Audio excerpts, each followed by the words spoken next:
With her hands too bloody to get a good grip, Hattie Calhoun tore that letter in two with her teeth. Just 7 words. Too fat, found someone else, don't come. She spat the torn paper onto the Montana snow. She then grabbed another busted board and started pulling it across the frozen dirt. Her 5-year-old boy, Sam, clung to her skirt, quiet as a church mouse. Her girls just watched their mama's blood stain the wood. 14-year-old Ruth finally bent down and picked up a hammer. 9-year-old Pearl picked up a nail. And up on a ridge, looking down on them all, a cowboy reined in his horse. That story of grit traveled 1,500 miles with Hattie Calhoun. Let's help it travel a little bit farther.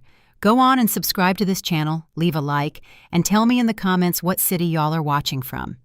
This content was carefully researched, developed, and manually edited by our team to deliver meaningful stories with valuable life lessons. Every narrative is crafted to entertain, inspire, and empower our audience. Now, let's get into the thick of it. The fella driving the stagecoach wouldn't even look her in the eye. That was the first bad sign. Hattie had ridden for 14 days across 4 states with that man. Every morning he tipped his hat, called her ma'am, and helped little Pearl down at every stop. But now, at the end of the line in this God-forsaken frozen town in Montana, he suddenly found the sky mighty interesting. "Ma'am, your trunk." He dropped it on the platform and scrambled back up into his seat like he was in a hurry. "Wait," Hattie stepped forward. "The man I'm here to meet, Leland Fitch, can you tell me how to get to his ranch?" The driver fiddled with his reins.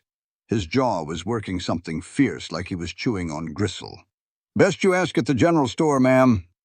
He cracked that whip harder than the cold called for, and the coach was gone before the dust could even settle. "Mama?" Ruth stood stiff as a board behind her, clutching Pearl's hand. Pearl was holding Sam's, making a little chain of children on a cold platform in the middle of nowhere. "Where is he?" "He's coming," Hattie said. But her hand was already deep in her pocket, feeling for the letter she'd read 40 times on the long ride from Ohio. Leland's neat handwriting promised her, "Come spring, plenty of room. Children welcome. A good life is waiting." A woman wrapped in a thick shawl stepped out of the depot office. She took one look at Hattie, then at the children, then at the single trunk. "Are you the Fitch bride?" "I am Harriet Calhoun." The woman's mouth made a shape that was somewhere between a smile and a grimace. "Honey, there's a letter for you inside. It's been sitting there for 3 days." Hattie's stomach plunged before her brain could even catch up. She knew. It's the way you know a storm's coming before you hear the thunder, or the way you know the milk's gone sour before you take a drink. "Ruth, you stay here with your brother and sister. I want to come with you. Stay." The depot office had the smell of coal smoke and old paper. The woman just pointed toward the counter. Hattie walked over and picked up the envelope. It was cheap paper, and he'd even misspelled her name, Harriet. She tore it open. "Too fat. Found someone else, don't come. Signed Leland." 7 words. She counted them again because her mind just couldn't accept that 7 little words could knock down 1,500 miles of hope. The depot woman was watching her. "You all right, honey? How long have you known?" "Oh, everybody knows. This is a small town. He married Dora Perkins 3 weeks ago." The woman's voice was full of real pity, and somehow that felt worse than just being cruel. "I am truly sorry." Hattie folded the letter, tucked it back in her pocket, and walked outside. Ruth took one look at her face and knew everything. "He's not coming, is he?" "No." Pearl tugged on Ruth's hand. "What does that mean? Where are we going to sleep tonight?" Sam didn't say a thing. Sam hadn't spoken a single word in 2 years. Not since that morning they found his daddy, Walter, crumpled up next to the forge, with a dent in his head the exact shape of a horseshoe. The little boy just pushed closer to Hattie's leg. His tiny hand was wrapped around the miniature iron hammer Walter had made for his 3rd birthday. "We need a room for the night." Hattie scooped Sam up and settled him on her hip. His weight was like an anchor, keeping her steady when the whole world felt like it was tilting sideways. Let's go. The boarding house was run by a Mrs. Phelps. She was a thin woman with thin lips and a real thin patience for women who showed up with trouble written all over their faces. 1 room, 2 nights, Hattie said. She put Sam down and pulled some money from her coat. How many of you are there? 4 of us. Mrs. Phelps' eyes went from Hattie's hips to her arms to the way her coat stretched tight across her back. And the children's ages? 14, 9, and 5. That will be 60 cents a night. With that many, there's extra for hot water. Hattie put $1.20 on the counter without so much as a blink. 2 nights. Mrs. Phelps slid a key across the wood. Upstairs, last door on the end. The stairs are narrow. She said that word, narrow, the same way a doctor might say something terminal, just a plain, final fact. Hattie grabbed the key and started to climb. The floorboards groaned underneath her, announcing her weight with every single step. Behind her, Pearl started counting. 1, 2, 3, 4, 5, 6. Stop counting, Pearl. 7, 8, Pearl. Sorry, Mama. I count when I get scared. I know you do, baby, but we are not scared right now. We are just tired. The room had just 1 bed. Ruth stopped dead in the doorway. 1 bed. You've slept in worse places. When? Last Tuesday, on that bench in the stagecoach. You lived through it. Ruth dropped her carpet bag on the floor with a thud. Mama, what are we going to do tonight? Tonight we're going to sleep. Tomorrow I'm going to find us some work. What kind of work? We don't know a soul here. We don't have anybody. The man who wasn't supposed to do a dang thing. Hattie started pulling blankets from the bag, laying them out on the bed. He wrote us letters. Letters are not promises, Ruth. They are just words on a piece of paper. Pearl climbed onto the bed and hugged her knees to her chest. Can we go back to Ohio? There is nothing for us in Ohio. There is nothing for us here either. Hattie stopped what she was doing and looked at her oldest daughter. Just 14 years old, and she was already wearing that look Hattie knew so well from her own mirror. It was the face of a woman who was adding up the distance between what life promised and what it delivered. Ruth, come here. Ruth did not move. Please. The girl finally shuffled across the room. Hattie took her hands. They were cold and chapped, still a child's hands no matter what they had been through. Your father left us that Colt draft, $272, and whatever cents God gave us. That is more than most women have to start with out here. We are not finished. We are just starting over in a different place than we planned. He did not want us because of how you look. The words landed like a slap, not because they were mean, but because they came from her own daughter's mouth, and they carried the heavy weight of truth. Pearl's eyes shot wide open. Ruth. It is true, Ruth said, pulling her hands away. I heard that woman at the depot. Everybody in this town knows.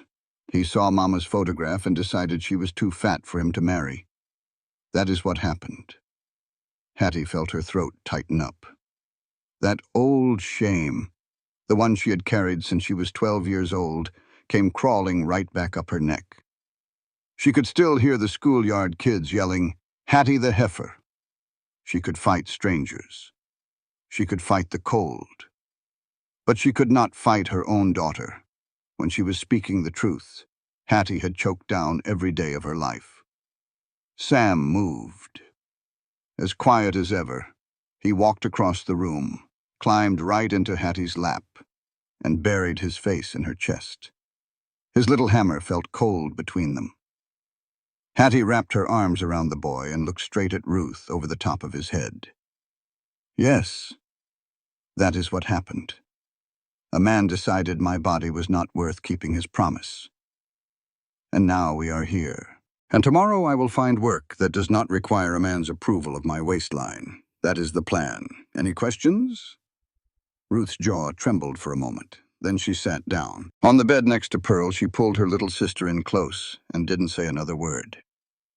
Hattie couldn't find any sleep. She just sat in that chair with Walter's coat laid across her knees and did the hard math in her head. She had $272 minus $120 for the room. That left $270.80. Nails were 10 cents a pound. A canvas for the roof might run her $1.50. Food for the four of them, if she was real careful, might last 14 days. 16 if she ate a little less.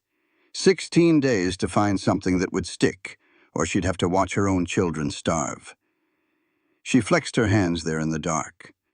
They were already cracking from the biting cold. By morning, they'd be split and bleeding. She was going to need them all the same. Morrison's general store opened up at 7 o'clock. Hattie was standing on the porch at 6:55. A little bell rang out when she pushed the door open. 3 women over by the fabric counter turned around like they were all one person. Morrison stood behind his counter, looking stout and worried. "I need work." Hattie kept her voice steady and loud enough to fill the room.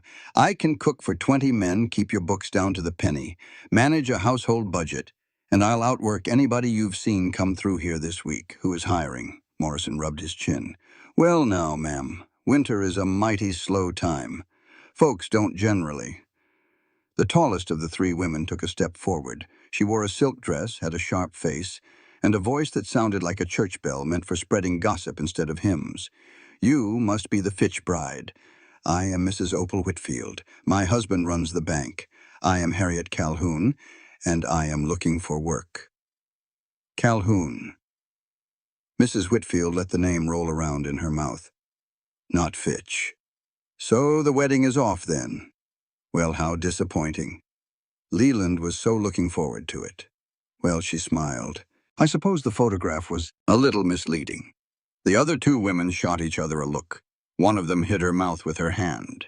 "The photograph was honest, Mrs. Whitfield. I cannot help what kind of notions people get when they look at it."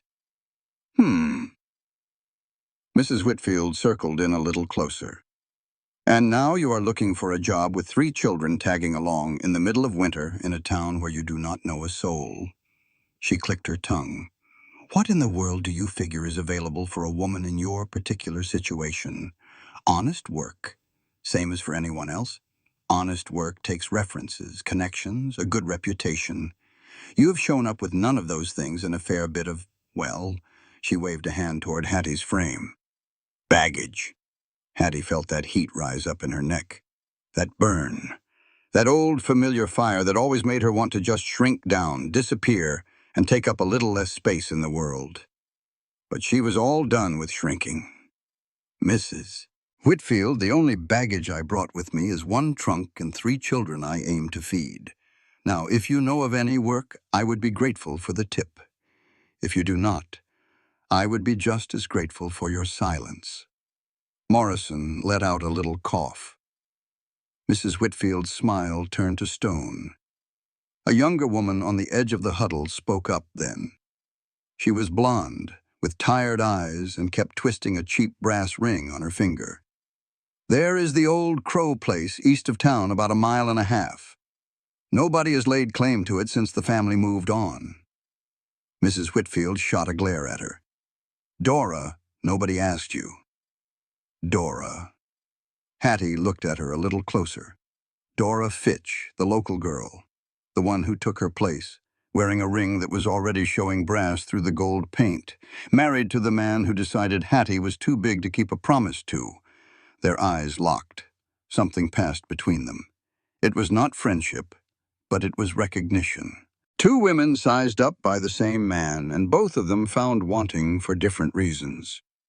"The lumber is still out there." Dora said it fast, like she had to get the words out before Mrs. Whitfield could shut her down. "Some of it is still good. The roof is gone, but the walls—" "That is quite enough, Dora." Mrs. Whitfield grabbed her by the arm. "We ought to be on our way." She turned back to Hattie one last time. "A word of advice, Mrs. Calhoun. This town holds itself to certain standards. A woman on her own with your let's say particular challenges, might find those standards a bit uncomfortable. I have found most standards are set by folks who have never had to live up to them themselves.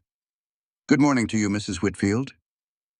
Hattie bought 10 pounds of nails, a ball of rope, and the cheapest canvas sheet Morrison had in stock. It came to $3.40. She felt every single penny leave her hand, like it was a drop of blood. Morrison put her things in a sack, leaned over the counter, and lowered his voice. That Crow place ain't much, ma'am, but the lumber is free for the taking.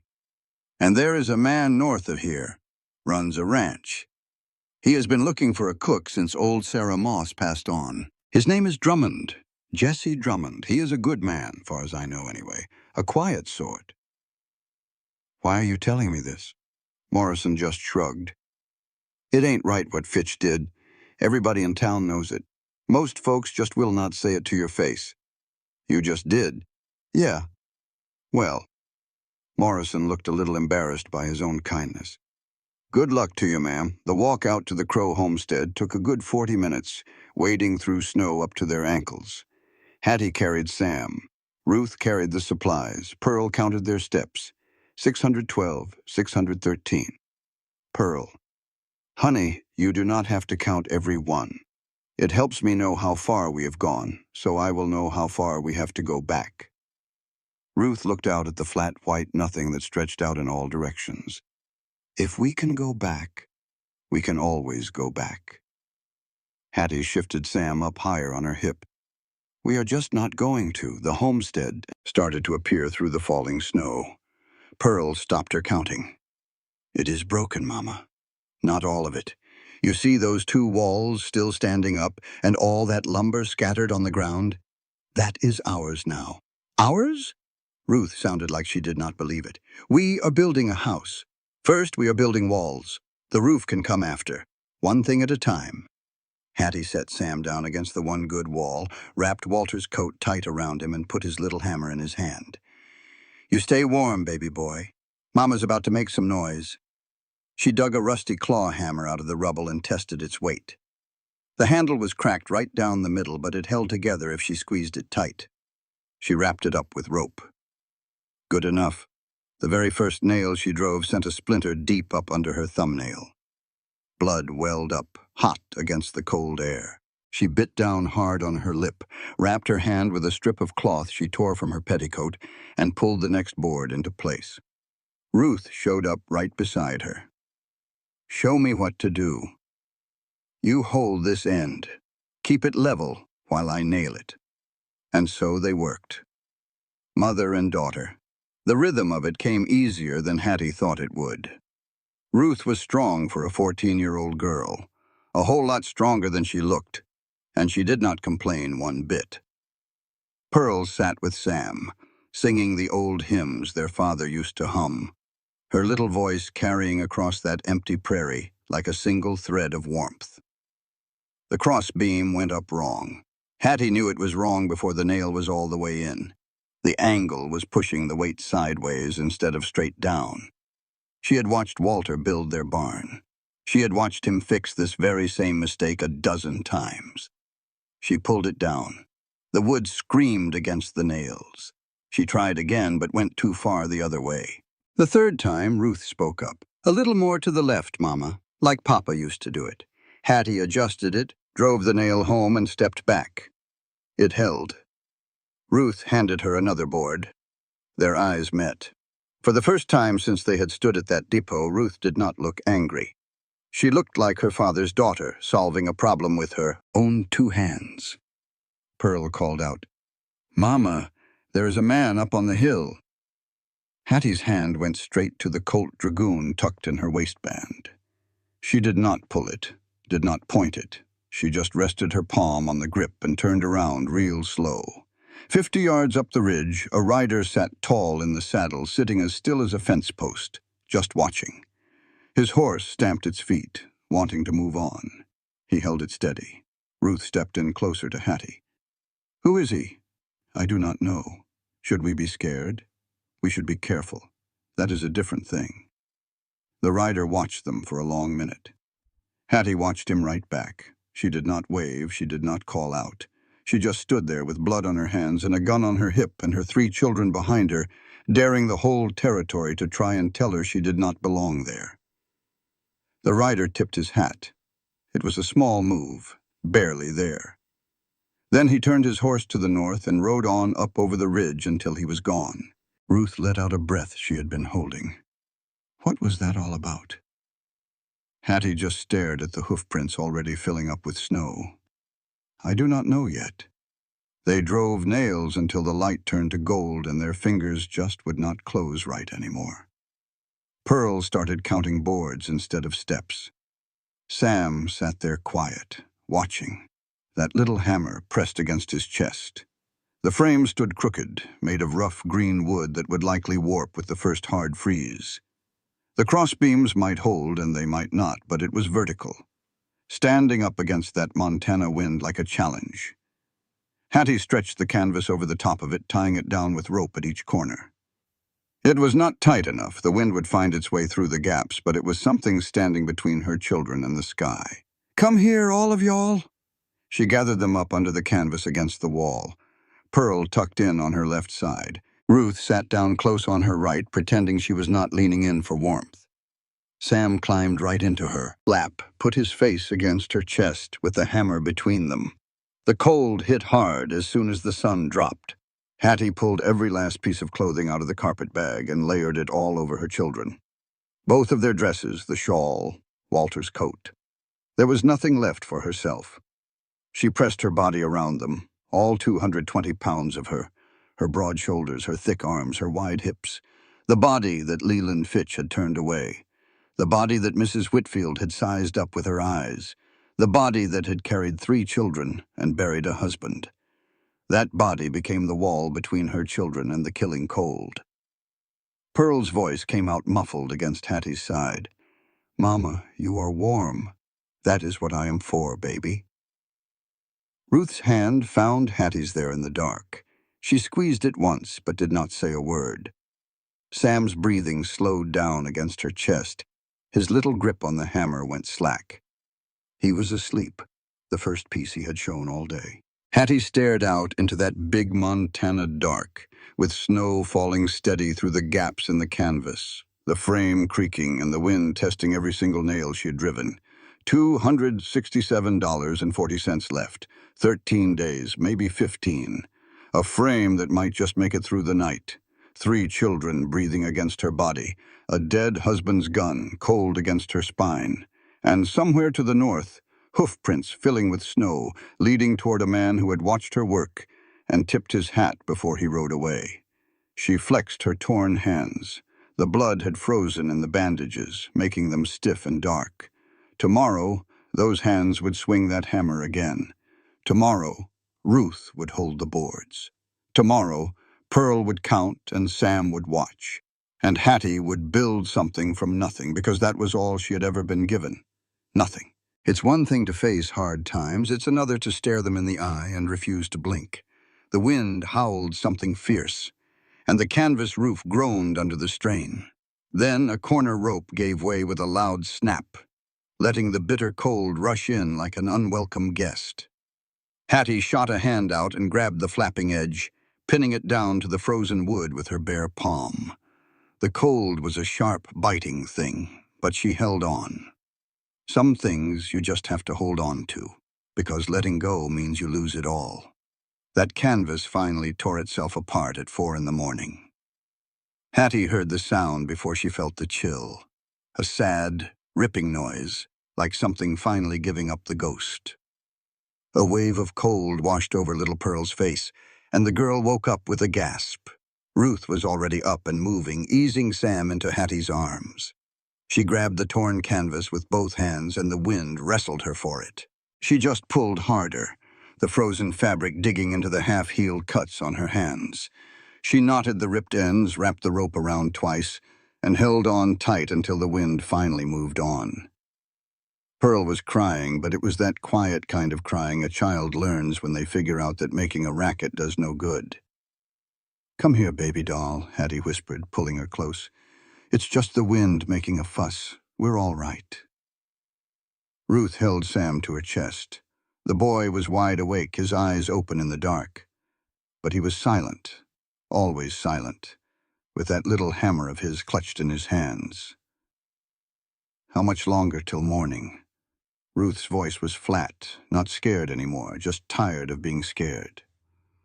A couple more hours. Then what? Then I'm going to fix this frame, and we will keep on building. With what, Mama? Ruth shifted Sam's weight. We are out of lumber, we are out of nails, we are out of everything. We have enough for today, and today is all that matters. The darkness seemed to stretch on forever. The wind kept howling, and the snow found its way into every little crack. Hattie held the canvas with one hand, Pearl with the other, and she just waited for the sun. Dawn finally came, all gray and unforgiving. Hattie carefully untangled herself from the children. Every bone in her body protested after a long night on the frozen earth. Her hands were swollen up something fierce, and the deep splits in her palms had cracked open again, a mix of dried blood and grime. Ruth was already on her feet, looking over the frame. 2 of the boards had worked loose during the night. The main crossbeam she had helped set just yesterday was now leaning a good inch to the left. It's worse, Mama. I can see that, honey. Pearl was sitting with Sam, the 2 of them bundled up tight in Walter's old coat. Mama, I'm hungry. I know, sweet girl. Hattie opened their carpet bag and took out the last of the dried biscuits. They were as hard as rocks. She broke them up, giving the biggest piece to Sam, then one to Pearl, and the last to Ruth. Ruth looked at her mother's empty hands. Where is yours? I ate a while ago. No, ma'am, you did not. Just eat your breakfast, Ruth. The girl took a bite, her jaw set hard with something more than just chewing. Hattie grabbed the hammer, unwrapped the rags from her hands, and then rewrapped them tighter with fresh strips she tore from her petticoat. There was not much petticoat left. Pretty soon she would be tearing up her dress. The first nail she tried to drive went in crooked. Her swollen fingers just could not get a good grip. She pried it out and tried again, crooked again. On the 3rd try, she got it in, but not deep enough. The board still wobbled. Ruth took the hammer right out of her hand. Let me. You don't know how. I watched you all day yesterday, and I watched Papa before that. Hold the board. Hattie held it steady. Ruth swung the hammer. The nails sank straight and true in 2 clean hits. They just looked at each other. Ruth had a new look on her face. It was not anger, and it was not fear. It was a determination that looked just like her father's. Hattie finally said, Next board. They had just finished securing 2 corners when Pearl called out, Mama, that man is back, the one we saw yesterday. Hattie stood up straight, her hand instinctively going to the Colt pistol at her waist. Ruth gripped her hammer a little tighter. A wagon was coming slowly through the snow. This time it was not just a man on a horse. It was a full wagon, loaded down heavy with clean, straight pine lumber. There were also 2 wooden crates and a big bundle wrapped in canvas. The man drove the wagon with a steady hand, pulling up about 20 feet from their half-built frame. He just sat there for a moment, taking in their work. He was a tall man, even sitting down, with brown hair turning silver at the sides. A long white scar ran down the left side of his face, from his temple to his jaw. He held the reins with the kind of hands that have held things their whole life. He looked at their crooked frame, at the leaning crossbeam, and at the green wood they were using, already starting to warp. Then his eyes settled on Hattie. That beam right there is liable to kill somebody before noon. Hattie did not even flinch. Then I will build another one. No, ma'am, he said calmly. I do not reckon you will. Not using green wood in this cold. It freezes hard at night, thaws out a little during the day, and by evening it is full of cracks. You will be right under it when it decides to give way. I have been under worse. The man climbed down from his wagon, moving slow and deliberate, the way a man does when he wants you to see his hands are empty. He walked over to the crossbeam and ran his palm along the wood. His fingers found a crack she had not been able to see from the ground. Here, feel this. Hattie stepped closer, making sure he could see the pistol but not aiming it. She touched the spot he was pointing to, a deep split running right through the wood, hidden by a thin layer of frost. That is a death sentence hanging right over your head, ma'am. One warm afternoon, and it is coming down on whoever is standing here. Ruth stepped forward, raising her hammer. Who are you? The man looked at the girl, then at her hammer, and then back at her face. Something in his eyes changed. It looked like respect, maybe for a 14-year-old girl willing to face a grown man with a claw hammer. Name is Jesse Drummond. My ranch is about 6 miles north of here, just past that big stand of cottonwoods. Hattie stepped right between Jesse and her daughter. This is my daughter, Ruth, and that is Pearl and Sam over there. Jesse glanced over at Pearl, who gave a little wave from inside the big coat, and at Sam, who was pressed against his sister, watching the man with quiet, serious eyes. The boy does not talk much. The boy is fine, Hattie said firmly. Jesse just nodded, not pushing the subject. He walked back to his wagon, pulled down a 16-foot pine plank like it weighed no more than a feather, and carried it over to the frame. He set it down right next to the cracked crossbeam. This here is proper pine. I cut it last week for a new corral fence, but that can wait. He pulled down another board and then 6 more, before Hattie finally spoke up. What is your price? There is no price. Everything has a price, Mr. Drummond. He reached into a toolbox on his wagon and pulled out a hammer. It was good steel with a balanced handle, the kind of tool that costs real money. He set it on top of the lumber pile. My price is that you stop building with this sorry wood before it falls down on one of those children. He looked directly at Sam. Especially that little one. He is sitting right where it would land. Hattie moved like lightning, scooping Sam up and carrying him a good 30 feet away, setting him down by a big cottonwood stump. Sam's eyes never left Jesse, wide and watchful, his little hammer clutched tight to his chest. Pearl followed right behind, dragging the heavy coat. Is he a bad man, Mama? I have not decided yet. Hattie turned back to Jesse. You rode by here yesterday. You watched me working, and then you just rode away. Now you're back with a whole wagon full of supplies. Why? Jesse grabbed the cracked crossbeam, his shoulders taking the full weight as he carefully lowered it away from the frame. My mother came to Montana as a mail-order bride. The man who sent for her was killed by a snakebite 2 days before she got here. He picked up the new pine beam and hoisted it into position. She was left with $17 and a trunk full of books.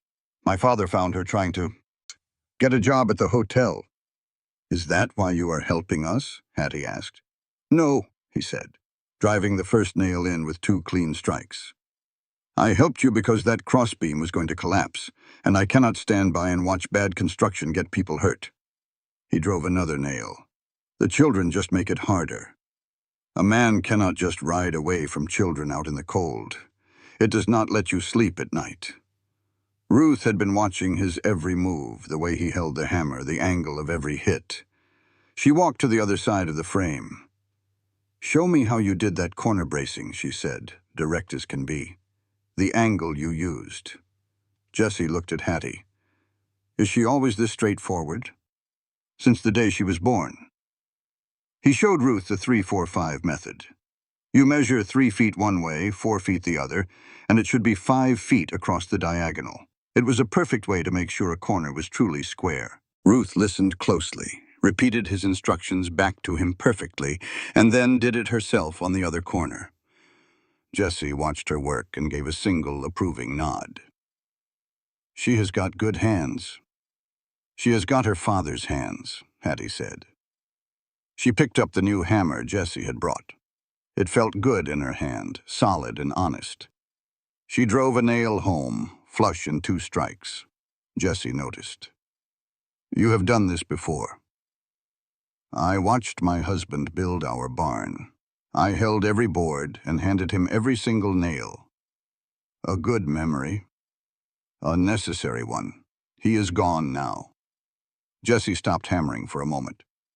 I am sorry to hear that. Do not be sorry, Hattie said. Be useful. We need to get that canvas replaced before nightfall." And so they worked. Hattie and Jessie worked on the frame while Ruth carried boards and measured corners with her new skill. Pearl sat with Sam, but she was not just sitting there. She was counting. 12 boards up, Mama. 13. 14. Jessie glanced over at her. Does she always count everything? Always, Hattie said, ever since she learned how to talk.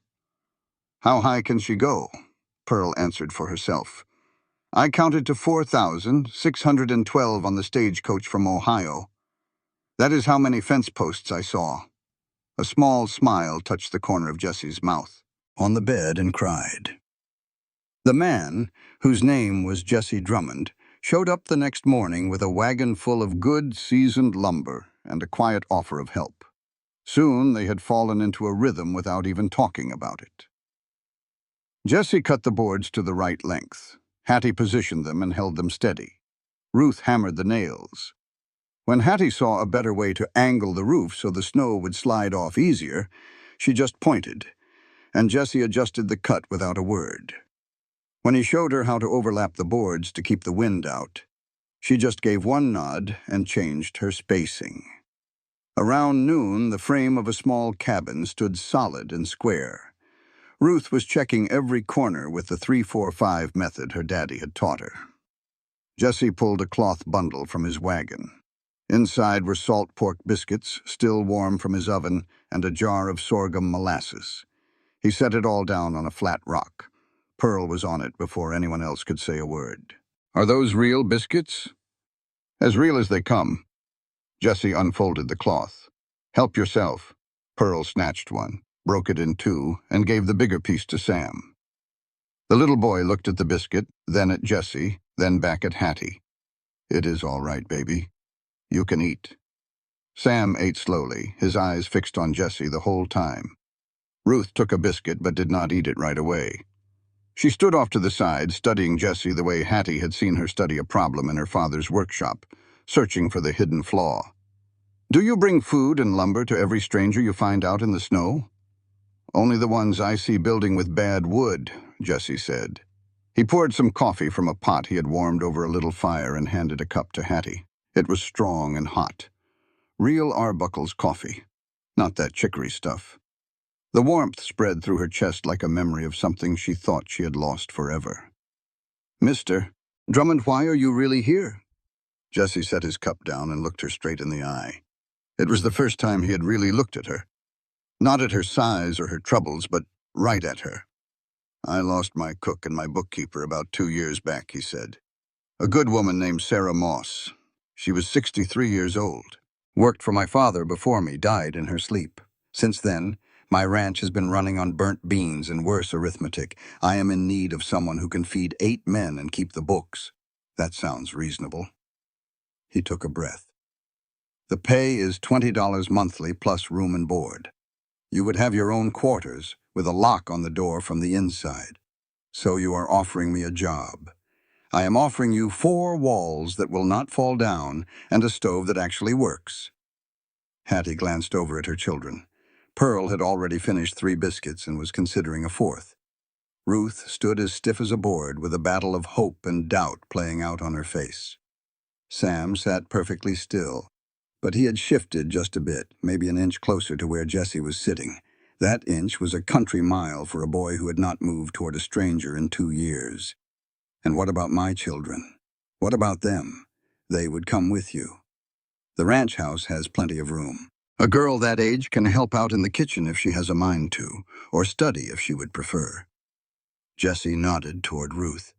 Someone who is handy with a hammer might take a shine to the carpentry work that needs doing. The little ones always manage to find their own way. Ruth finally spoke up. Do you have a school nearby? There is a schoolhouse in town. It is about 3 miles. I have got horses. Pearl looked up with molasses smeared on her chin. I could ride a horse to school. You certainly could ride a horse to school. Hattie stood and walked over to her shelter, or what little was left of it. It was just canvas and pine and blood. She ran her hand over the board she had nailed, the crossbeam Ruth had set. The the corner bracing she had learned in a single lesson and managed to get right on the first try. "I have conditions," she said, her back still turned to him. "State them," she turned to face him. $23 monthly, not 20. Half days on Sundays, the use of a horse for my errands, and no personal services outside of cooking and the books. I do not wash clothes or any man's shirts. And if any of your men get any foolish notions about a woman alone, you will deal with it plainly and in public, right in front of me. Children. All right. But I am not finished. My girls will sleep in my rooms with the door locked. No man is to come in unless I invite him. And I always keep my husband's pistol loaded and close by. I would expect nothing less of you. And one last thing. Hattie's voice became low. I am aware of what the folks in town say about me. I know the stories Leland Fitch has spread. I know how I look and what they believe that means. So, if you have a problem with the size of your new cook, you need to say so right now. I will not be judged a second time. Jessie stood up and walked over to the first board she had nailed up the day before, the one where her own blood was frozen right into the wood. He placed his hand on it. "Ma'am, I saw you build this shelter in the snow using a rusty hammer with a handle that was cracked. I saw your little girl swing that hammer like she was born with it in her hand. I saw you go hungry so your children could eat, and I saw you sit up all night in the freezing cold so they could be warm." He turned and looked her in the eye. "I do not care one bit what you weigh. I only care if you can handle the work. And from everything I have seen, you certainly can." Hattie felt a burning in her eyes. She blinked it away. She refused to let this man see her cry. Not this day. Ruth's voice came softly from behind her. "You should take the job, Mama." Pearl started bouncing on her toes. "Take it, take it, take it." Sam said nothing, but he got up, took 3 steps forward, and then sat back down. 3 whole steps closer to Jessie Drummond than he had been just moments before. Hattie looked at her quiet son. Such a small move, just an inch on the ridge yesterday, and now 3 steps today. "When do we begin?" "Now, if you are up for it. You can load your belongings and ride back with me, or we can start tomorrow. It is your decision." Hattie gave the shelter one final look. She had planned on sleeping here for 3 nights, surrounded by canvas and splintered wood, with the stars visible through the cracks. She had made it with her own 2 hands, with her own blood, and by her own choice. It was not much, but it was the first thing that was truly hers since Walter's brother had taken all they owned. "We are going now." She lifted Sam into her arms. Ruth grabbed the carpetbag. "Pearl, I need you to count the boards that Mr. Drummond brought. Be certain we do not leave a single one." 26 boards, Pearl declared after a very careful count. "And the ones you already hammered in. Those are staying, are they not?" "Those are staying." They put everything in the wagon, the carpetbag, Walter's old coat, the Colt pistol, and its box of bullets. Hattie also kept the rusted hammer she had found in the rubble. Jessie saw her keep it, but did not say a word. Ruth was the first to climb up. Then she helped Pearl and held Sam on her lap. Hattie pulled herself onto the seat right next to Jessie. The wagon's springs made a loud groan. She heard it and she felt it. Jessie simply gathered the reins. He did not react. He did not move over. He did not do any of the little mean things people often did when a large woman sat down beside them. "It is about 6 miles, he said, and clicked to the horses to start moving. "The roads are a little rough, but this wagon is sturdy." They traveled the first mile without a word, as a light snow began to fall and the town grew smaller behind them. Pearl was busy counting all the fence posts. Ruth clutched Sam and scanned the horizon, like a soldier watching for any danger. "Mr. Drummond," Ruth's voice was sharp. "Do you have a wife?" "No." "Have you ever been married?" "No." "Then why do you have separate rooms with a lock on the door?" "Because 30 years ago my mother told my father to build them, just in case a woman ever came to this ranch needing a safe place to stay. He did not even look back. She was a very practical woman, and from what I have seen, so was your mother." Ruth became quiet. But Hattie noticed her daughter's shoulders relax just a little. It was the slightest easing of her suspicion. Pearl leaned forward and tugged on Jessie's coat. "Mr. Drummond, how many horses are on this ranch?" "Please call me Jessie. And the last time I counted, there were 23. I am going to give every one of them a name. Most of them already have names. Well, I will give them much better ones." There was that sound again. The corner of Jessie's mouth twitched. It was almost a smile. Not quite, but it was closer than she had seen before. The ranch came into view over a small hill. When Hattie saw it, she felt her breath catch in her throat. The main house was 2 stories high, its white paint weathered down to a soft gray. There was a big, solid barn. A bunkhouse had smoke curling up from its chimney. There was also a smokehouse, a tool shed, and a chicken coop. Everything was built solid and straight, just the way Jessie did things. It was all built to last.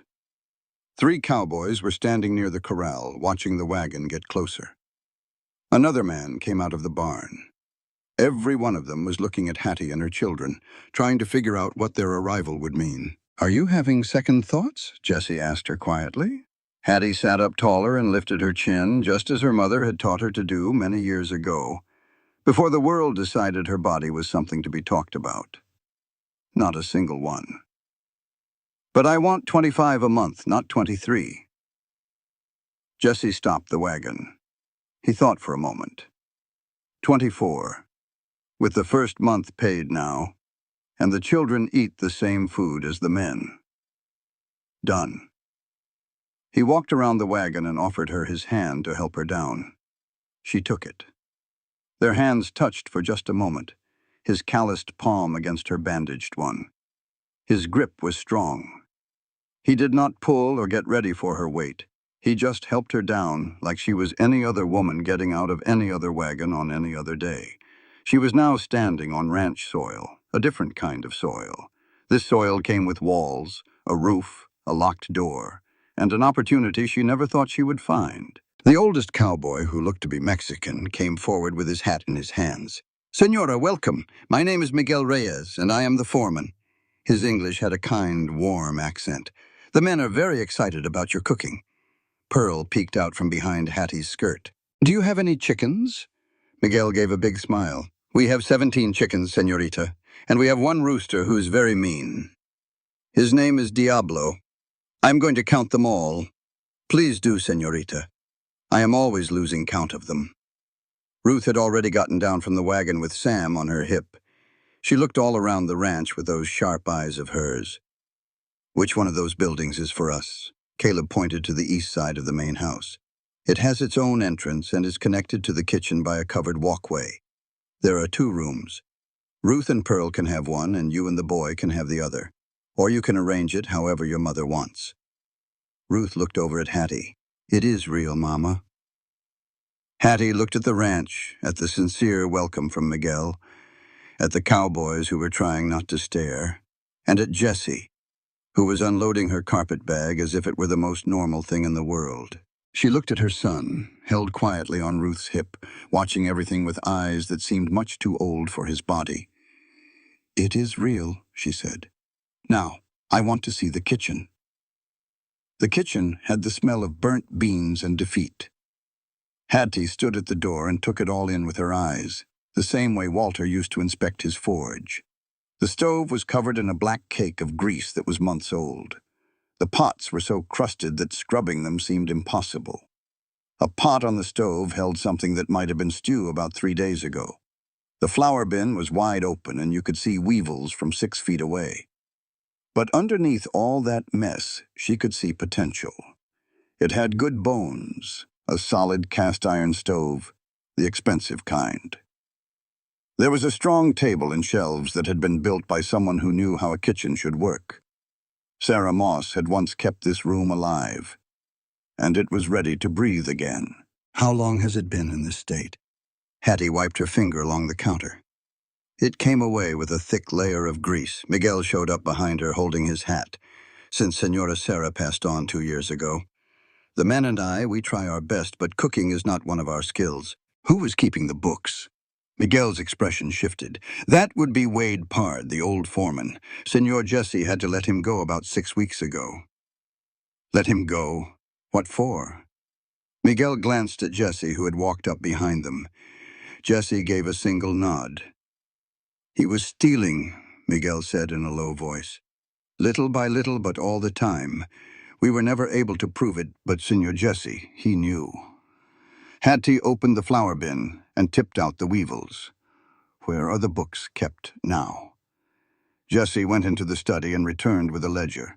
He handed it to her without any fuss. She opened it, and it took her breath away. It was a complete mess. Numbers were scratched out and scribbled in the margins. There was no order to it at all. Pages were torn out, and water stains looked like someone had been doing the accounting during an earthquake. She flipped through 3 pages, then stopped and went back. She ran her finger down one of the columns. Mr. Drummond, you are losing money on every single head of cattle you sell. Your middleman is taking a 16% cut, when it ought to be 8, maybe 10 at the very most. Jesse leaned against the doorframe. I had a feeling about that. But I cannot prove it. I can prove it. Just give me 3 days with these books and the records from your supply store. I will show you exactly where every last penny went and where it is still going. Still going? Hattie shut the ledger and looked straight at him. Someone is still taking money from you, Mr. Drummond. It is a different person than Wade. The pattern is different, but the money is disappearing all the same. The kitchen fell silent. Miguel shifted his feet. Jesse's jaw grew tight. You have only had those books for 5 minutes. Numbers tell on you real fast when they are lying. Hattie placed the ledger on the counter. But that comes later. First, this kitchen. Dinner will be served at 6. Any man who is late will go hungry. This kitchen is off limits to everyone except me, unless I give you an invitation.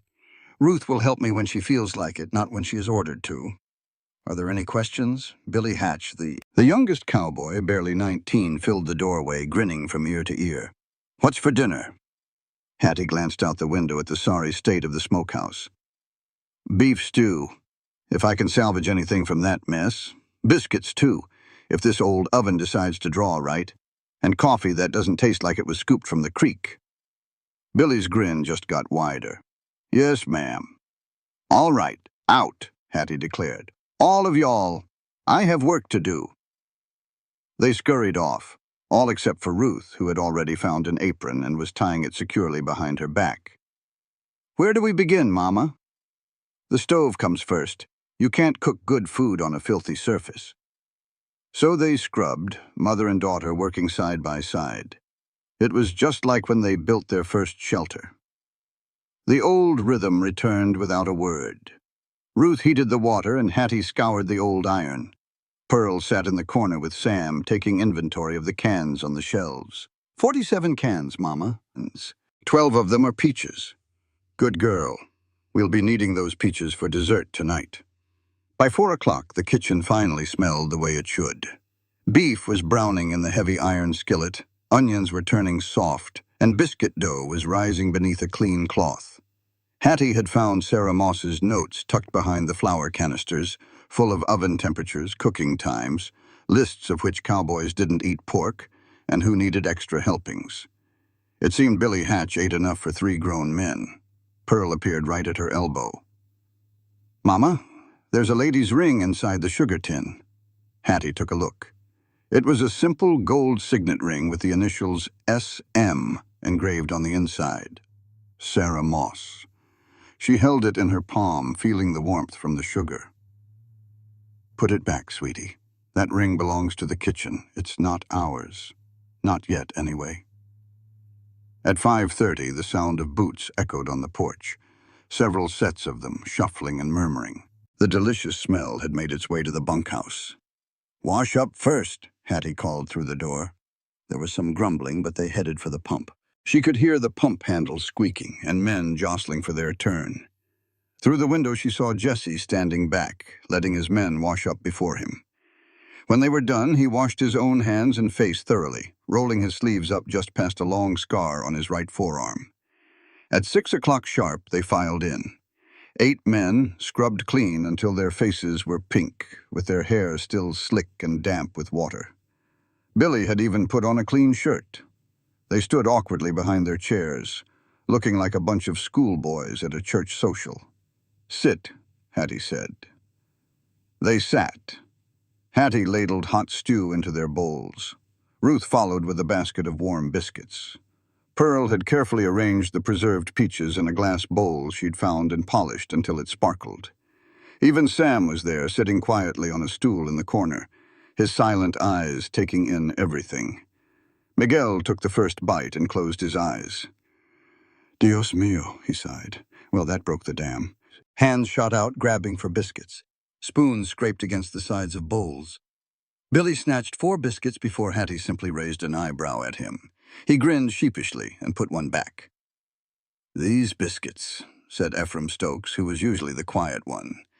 He was 55 years old with gray hair at his temples and hands that trembled just a little when he wasn't working. "They're like the ones Sarah used to make." "Better," Billy blurted out, then looked horrified. No disrespect to Sarah, of course. "None taken," Hattie said as she refilled the bowls. "Sarah left behind some mighty good notes. I just followed her instructions." Pearl was sitting on the floor next to Sam, eating peaches with her fingers. She leaned over and whispered, loud enough for the whole room to hear, "Sam, are these the best peaches you've ever had?" Sam did not answer, but he ate every last one. He had 2 helpings, which was more than Hattie had seen him eat in months. After dinner, the men filed out. "Thank you, ma'am. Much obliged." "God bless you, Senora." Billy was the last to leave, his eyes lingering on the final biscuit. "Go on, take it," Hattie told him. He snatched it and practically ran out the door. Jessie was the only one who remained, standing by the counter and looking at the ledger she had left there. "The books? You said you think someone is still stealing." Hattie dried her hands on her apron and sent the children to their rooms. Ruth led Pearl and Sam through the covered walkway, and the solid click of the lock behind them meant more to Hattie than any promise a man had ever made. She opened the ledger, pulled up a chair for Jessie, and sat down right beside him. "See these entries here from the last 6 weeks? The handwriting is different from Wade Pardee's, but they're using his same methods. Small amounts, never more than $20 at a time. And it always happens on days when you're away from the ranch." Jessie studied the pages carefully. His finger traced the columns of numbers just as hers had done. "Who has access to the cash box?" "You, Miguel, and whoever you trusted before I got here. Ephraim makes the supply runs into town. James did it before him." Jessie paused. The look on his face changed. Hattie waited, letting him figure it out on his own. "Ephraim's been doing the supply run ever since Wade left. He is the only one besides me and Miguel who handles any cash." "That does not mean it is him," Hattie said quietly. "No," Jessie closed the ledger. "But it does not mean it is not him either. I need to see the store records from Morrison's and the bank deposit slips from Whitfield's bank. Give me 3 days, Mr. Drummond. I will have your answer." Jessie stood up and looked at her from across the kitchen. The lamplight caught the old scar on his jaw. His eyes held something she had not seen in a man's eyes for a very long time. It was not pity, and it was not desire. It was trust. "Saturday. I will drive you into town myself. We will get those records together. I can go by myself." "I know you can," he said, "but Morrison tends to talk more freely when I am standing there. And Henderson over at the bank will not hand over records to a woman unless a man is present." Hattie's jaw tightened. "So that is how the world works." "It does, Mrs. Calhoun. That does not mean I have to like it. It just means I know how to navigate it." She gave a single nod. "Saturday, then." He started toward the door, then stopped. "The shotgun behind the kitchen door, it is loaded. Sarah always kept it there." "I have my own gun, Mr. Drummond." "I know, keep them both close. Wade Pardee is still in the area. He spends most nights drinking at Murphy's saloon. He talks about this ranch like it owes him something." "What does he say?" "Nothing worth repeating. but men who think they are owed have a habit of coming to collect. Jesse tipped his hat, and then he was gone. Hattie stood alone in her kitchen. Hers. The words settled deep in her chest, as warm as the beef stew. She washed the last dish, checked all the windows, and bolted the door. The shotgun stood ready by the door. Through the walkway, she could hear Pearl counting something quietly in the bedroom. She heard Ruth's low voice reading aloud from the one book they had managed to bring with them. And she heard Sam's silence, which had its own kind of sound when you had lived with it long enough. She pulled the ledger close and worked by the light of the lamp until it was past midnight. Numbers do not lie, she had told Jesse, but they sure do tell stories if you know how to listen. And right now, these numbers were screaming. Saturday morning arrived, cold enough to freeze your spit before it could even hit the ground. Hattie put on her better dress, the blue one, which was now mended where a Montana wind had ripped the hem. Her hair was pinned up tight. She looked into the small mirror above the washstand and saw the same thing she always saw. A large woman living in a world that always wanted her to be smaller. Ruth stood in the doorway. "You look fine, Mama." "I look like a woman who's going to town to prove a man has been stealing. Fine does not have anything to do with it." Pearl pushed her way past Ruth. "Can I come? I want to count all the buildings in town." "You're staying here with Miguel. He's going to teach you how to feed the chickens." "I already named them all. The mean rooster is actually very nice if you sing to him." Hattie kissed the top of her head. "You stay with Miguel. And you mind your sister." Sam was sitting on the bed holding his hammer. He looked at Hattie with those eyes that said everything his mouth would not. "I will be back by 3 o'clock, baby." She touched his cheek. He leaned into her hand, just the slightest bit. It was the smallest movement, but she felt it through her entire body. The buckboard ride into town took a full hour. Jesse drove. Hattie sat beside him with the ledger on her lap, and the Colt Dragoon tucked safely under her coat. "Did you figure out who is doing the stealing?" Jesse kept his eyes fixed on the road ahead. "I have the numbers. I just need the store records to confirm it, but what I know and what I suspect are two different things." "Is it Ephraim?" Hattie looked out at the horizon. "If I am right, this is not about greed. It is about desperation. There is a difference. Stealing is stealing. Yes, but the reason why matters a whole lot when you are deciding what to do about it." Jesse fell quiet after that. The horse's breath puffed out in white clouds in the cold air. They pulled up in front of Morrison's general store. The little bell above the door rang as they entered. It was a different crowd than the last time she was here. It was Saturday, so it was busy. Ranch families were in town stocking up on supplies. And of course, Mrs. Whitfield was there, right in the center of her usual group, wearing a silk dress and a sharp smile. "Why, Mrs. Calhoun, is it the working girls' day off?" "For some, it is the working girls' working day." Hattie walked straight to the counter. "Mr. Morrison, I need to review the Drummond Ranch account records for the last 6 months." Morrison glanced nervously at Mrs. Whitfield, then back at Jesse. "Well, that is private business." "Which Mr. Drummond has asked me to manage," Hattie said, her voice level and loud enough to carry. "Unless there is some kind of problem with his account?" "No problem," Morrison said quickly, pulling out the heavy ledger. "No problem at all." Hattie opened it and ran her finger down the long columns. There it was. Purchases charged to the Drummond account. Tobacco, whiskey, ammunition, none of which had ever been delivered to the ranch. "Mr. Morrison, these purchases right here," she said, pointing. "Who picked them up?" Morrison checked the delivery log, his fingers fumbling with the pages.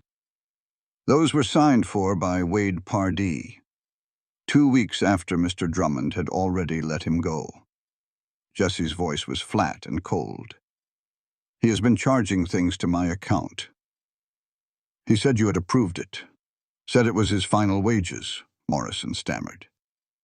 "I paid him in full the day he left," Jesse stated. Morrison's face went white as a sheet. I did not know. I swear I did not know. From now on, nothing gets charged to my account without Mrs. Calhoun's written approval, Jesse said. He did not raise his voice. He did not have to. Is that clear? Yes, sir, very clear. Mrs. Whitfield had drifted closer, her little flock following right behind her. How very modern. A woman handling the money matters. Hattie did not even look up from the ledger. A competent person is handling the money matters. The woman part is just a circumstance. Jesse spoke up. We are headed to Henderson's bank next. Is your husband available, Mrs. Whitfield? Her smile became rigid. He is always available for the Drummond account. They crossed the dusty street to the bank. Hattie carried the store's ledger. Jesse walked right beside her, not touching her, not close enough to imply anything, but he was present. Henderson was a thin man, where his wife was sharp. He had a nervous smile and already had the papers laid out on his desk. Mr. Drummond, Mrs. Calhoun, what can I do for you? Deposit records for the last 6 months, Hattie said, sitting down before she was even invited to. Henderson slid the papers across the polished desk. Hattie. She ran her finger down the columns, comparing each line, while Jessie looked on over her shoulder. There. These 3 deposits from the last month. She tapped the spots. They were written down in the ranch ledgers, but the money never reached the bank. $90 in all. Jesse's knuckles turned white where he gripped the edge of the counter. Who had the job of making deposits? You, Mr. Drummond, and Wade when he was the foreman. Henderson cleared his throat. And your new man, Ephraim Stokes. He made 1 deposit 2 weeks back. Hattie opened her notebook. That deposit was made, every penny accounted for. $20 exactly. I have the bank slip right here. But these other missing deposits happened on different days. She showed her notes to Henderson. The dates lined up with when Ephraim was out working the north fence line, a good 40 miles out of town. He could not have been in 2 places at once. Henderson looked closely at the dates. She is right. They left with copies of all the paperwork. On the boardwalk, the cold air slapped Hattie's face, and she was grateful for it. Her mind was racing, moving quicker than the wind. It is not Ephraim making the money vanish, she said quietly. Somebody is getting to it somewhere between the ranch and the town. Wade is stealing using the store account, but another person is skimming right off the deposits. Who? I am not sure just yet, but I am fixing to find out. From the other side of the street, a slurred voice cut through the cold. Well, if it ain't the great Jesse Drummond and his brand new pet. Wade Pard was propped up against the saloon door. He was 30 years old and needed a shave, his coat hanging open in the cold with a bottle in his hand at 11 in the morning. 2 fellas stood behind him, looking mighty uncomfortable but staying put. Jesse took a step forward. Hattie put a hand on his arm. Let me handle this. She walked across the street. Wade watched her get closer. His eyes traveled up and down her frame, the way a man does when he is judging a woman's body instead of her character. Jesse, Wade laughed. Is this what you hired? He hollered past Hattie's shoulder. You must have been mighty desperate for a cook. Hattie stopped about 3 feet away from him, close enough to smell the whiskey on his breath. Mr. Pard, I have been going over the ranch books. They make for some interesting reading. Wade's smile faltered. I do not know what you are talking about. I am talking about $600 of petty theft spread out over 8 months. I am talking about tobacco and bullets charged to Mr. Drummond's store account long after you were fired. I am talking about your signature on receipts dated just 3 weeks ago. She let that hang in the air. Should I continue? Wade's face got dark. You do not know a thing, woman. You have only been here 5 minutes, long enough to do the math. And I am very good with numbers, Mr. Pard. Wade stepped toward her, so close now that Hattie could see the tiny red veins in his eyes. You think just because you're keeping Jesse's bed warm, you have the right to dig into a man's private affairs? The whole street went still. Folks on the boardwalk froze in their tracks. Morrison showed up in his doorway. Mrs. Whitfield watched from across the way with bright, hungry eyes. Hattie did not back down. Every bone in her body was screaming at her to retreat. All the years of being made fun of for her size, of being dismissed for her body, of being measured and told she was too much. All of it screamed at her to make herself smaller. She did the exact opposite. She stood up to her full height, pulled her shoulders back, and lifted her chin. All 220 pounds of her stood on that frozen street like God himself had planted her there. I sleep in a locked room with my 3 children, Mr. Pard. The only things I am warming are the cook stove and the account books, and those books tell me you are a thief. Wade's hand drifted toward his belt. Jesse was suddenly right there beside Hattie, not in front of her, but at her side. His hand was resting on his holster, looking easy and calm. "Walk away, Wade, while you still can. This is not over." Wade took a step back. "You hear me, Drummond? This is not over. Not by a long shot." He pointed a shaky finger at Hattie. "And you watch your back. Accidents can happen on a ranch, especially to folks who do not belong." He stumbled back into the saloon. His friends followed him, one of them muttering, "Wade, come on now, just let it be." The street started to breathe again. People began to move. Mrs. Whitfield vanished into Morrison's store, no doubt already crafting the story she was going to tell everyone.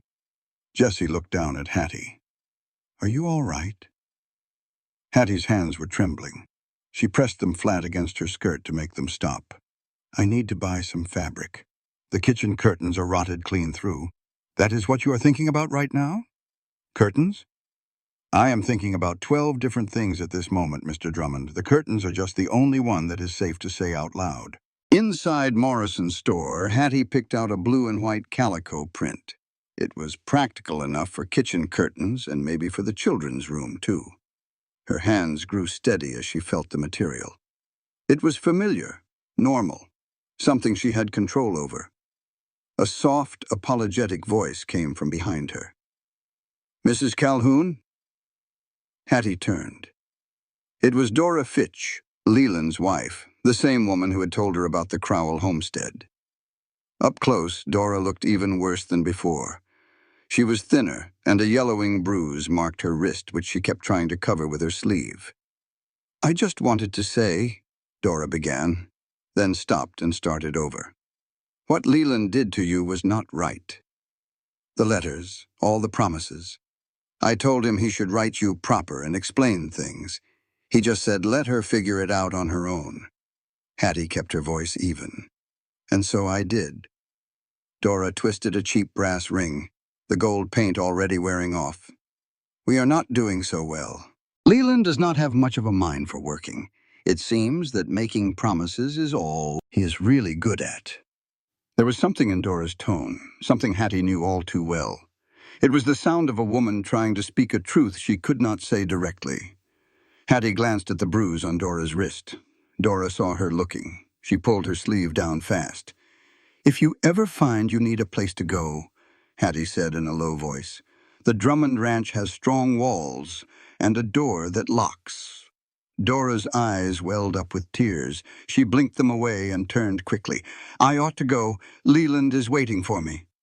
Through the window, Hattie could see Leland Fitch leaning against a post. That was the man who had sent for her, the one who had written such beautiful letters about the life they were going to build together. The man who had taken one single look at her photograph and decided that 220 pounds was too much woman to fit his promises. He looked exactly like the sort of man who would put a bruise on his wife's wrist and try to call it love. Jessie loaded their supplies into the wagon. Hattie climbed onto the buckboard seat, making the springs groan under her weight. She closed her eyes and took a single deep breath. Let it go. "Dora Fitch," she said once they were driving out of town. Jesse kept his gaze fixed on the road ahead. "I saw the bruise. How long has it been going on?" "Since the wedding, I would guess. Leland's got a mean temper and a drinking problem, and not much else to his name. She will not leave him. No, not yet. But now she knows where she can come when she is finally ready." They rode the rest of the way in a silence that was almost comfortable. As they reached the turnoff for the ranch road, Hattie spoke again. "I know who is taking the deposits." Jesse's hands tightened on the reins. "Tell me." "Not just yet. Tomorrow after church. I need to confirm one last thing." "Who is it, Hattie?" She looked toward the ranch, now coming into view. She looked at the bunkhouse where Ephraim Stokes was probably sitting at that very moment, his hands shaking, thinking about his daughter in Austin who was dying from consumption. Let's get one thing straight first. Then we'll all decide just what kind of justice this ranch stands for. Jessie pulled the wagon up to the kitchen door. Little Pearl shot out of it before the wheels even stopped rolling. Mama, I counted all 17 chickens and Diablo only nipped me one time. Miguel says I got a knack for it. Miguel showed up right behind her, a big grin on his face. The little lady has a way with the animals. Even that devil Diablo gives her respect. Ruth came out then, holding Sam on her hip.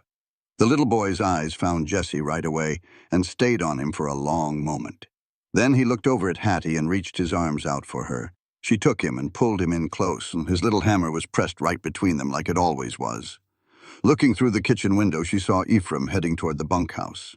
He paused and looked back at her. Their eyes locked clear across the yard, and his shoulders just seemed to fall. He was carrying a secret that was getting way too heavy for him. He knew that she knew. The only thing left to wonder was what he was going to do about it. Hattie carried Sam inside, slid the bolt on the door, and got started on supper. The account books could sit until tomorrow. Tonight, her children needed to be fed, and her own two hands needed a rest. And somewhere out there, Wade Pard was likely drinking up enough courage to do something real stupid. She glanced at the shotgun propped behind the door. It was loaded. She felt the Colt revolver on her hip.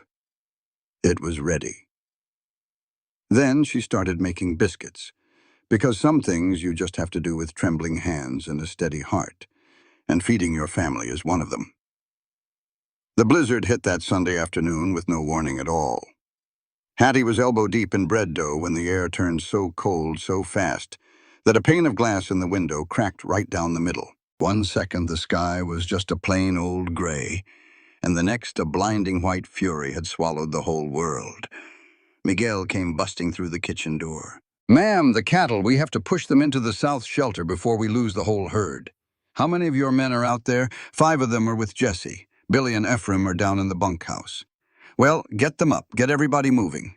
Hattie wiped the dough from her hands. Ruth appeared in the doorway with Pearl right behind her. Sam was holding tight to Pearl's leg. "Mama, the window in our room just broke. You take your brother and sister into the kitchen. You stay right by the stove.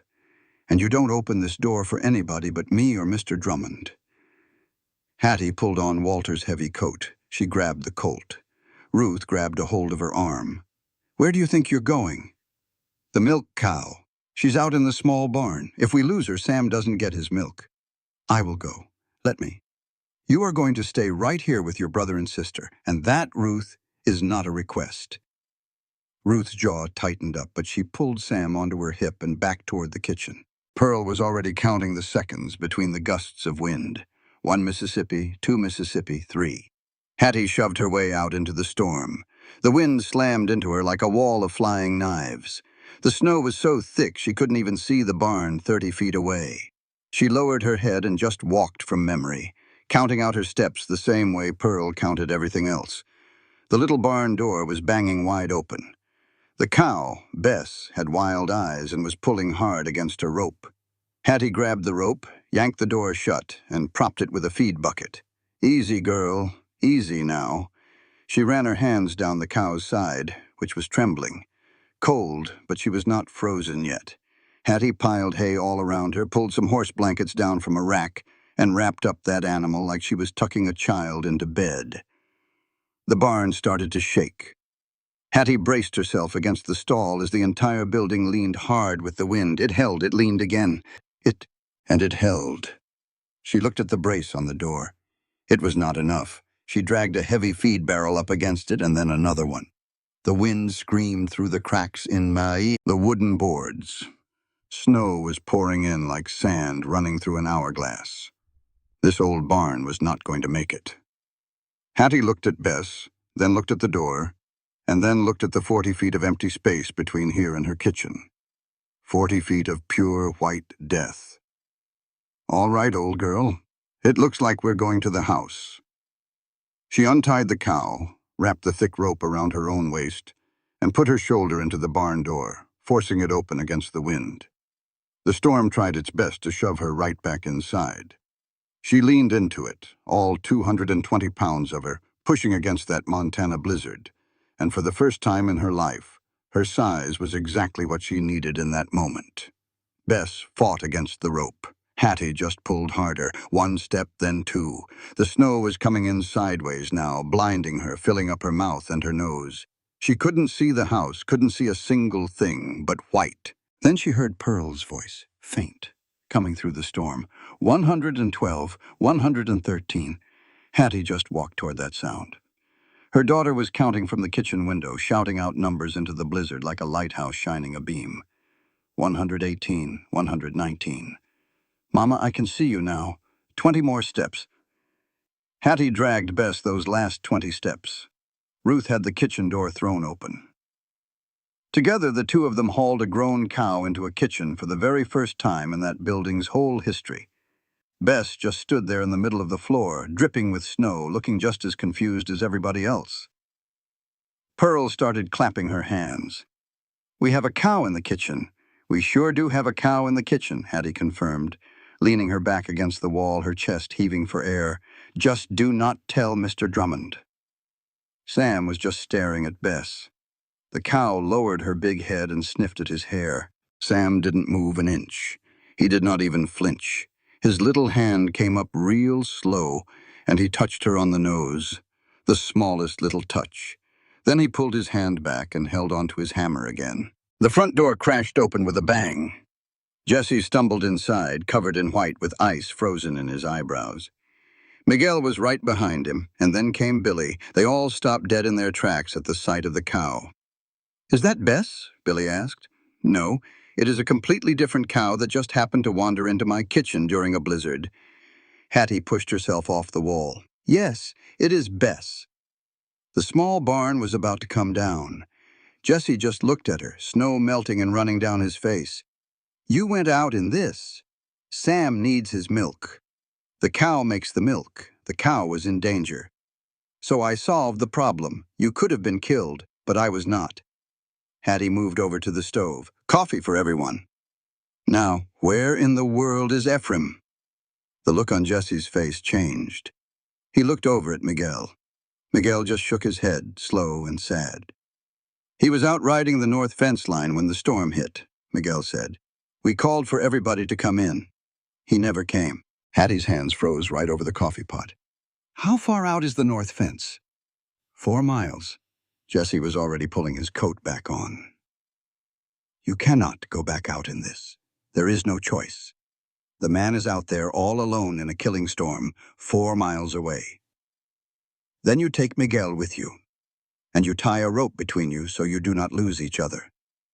Jesse looked at her, and it was the same look he had given her back at the Crowell place. It was not surprise, not really. It was more like recognition, like hearing someone speak a language he thought only he knew. "Ruth," Hattie called out. "Mr. Drummond needs a pair of dry socks, the thick wool ones from our trunk." Ruth brought them over without asking a single question. Jesse took them, and he held Hattie's eyes for just a second longer than he needed to. "You keep that door bolted. I know what to do with the door, Mr. Drummond. You go find your man."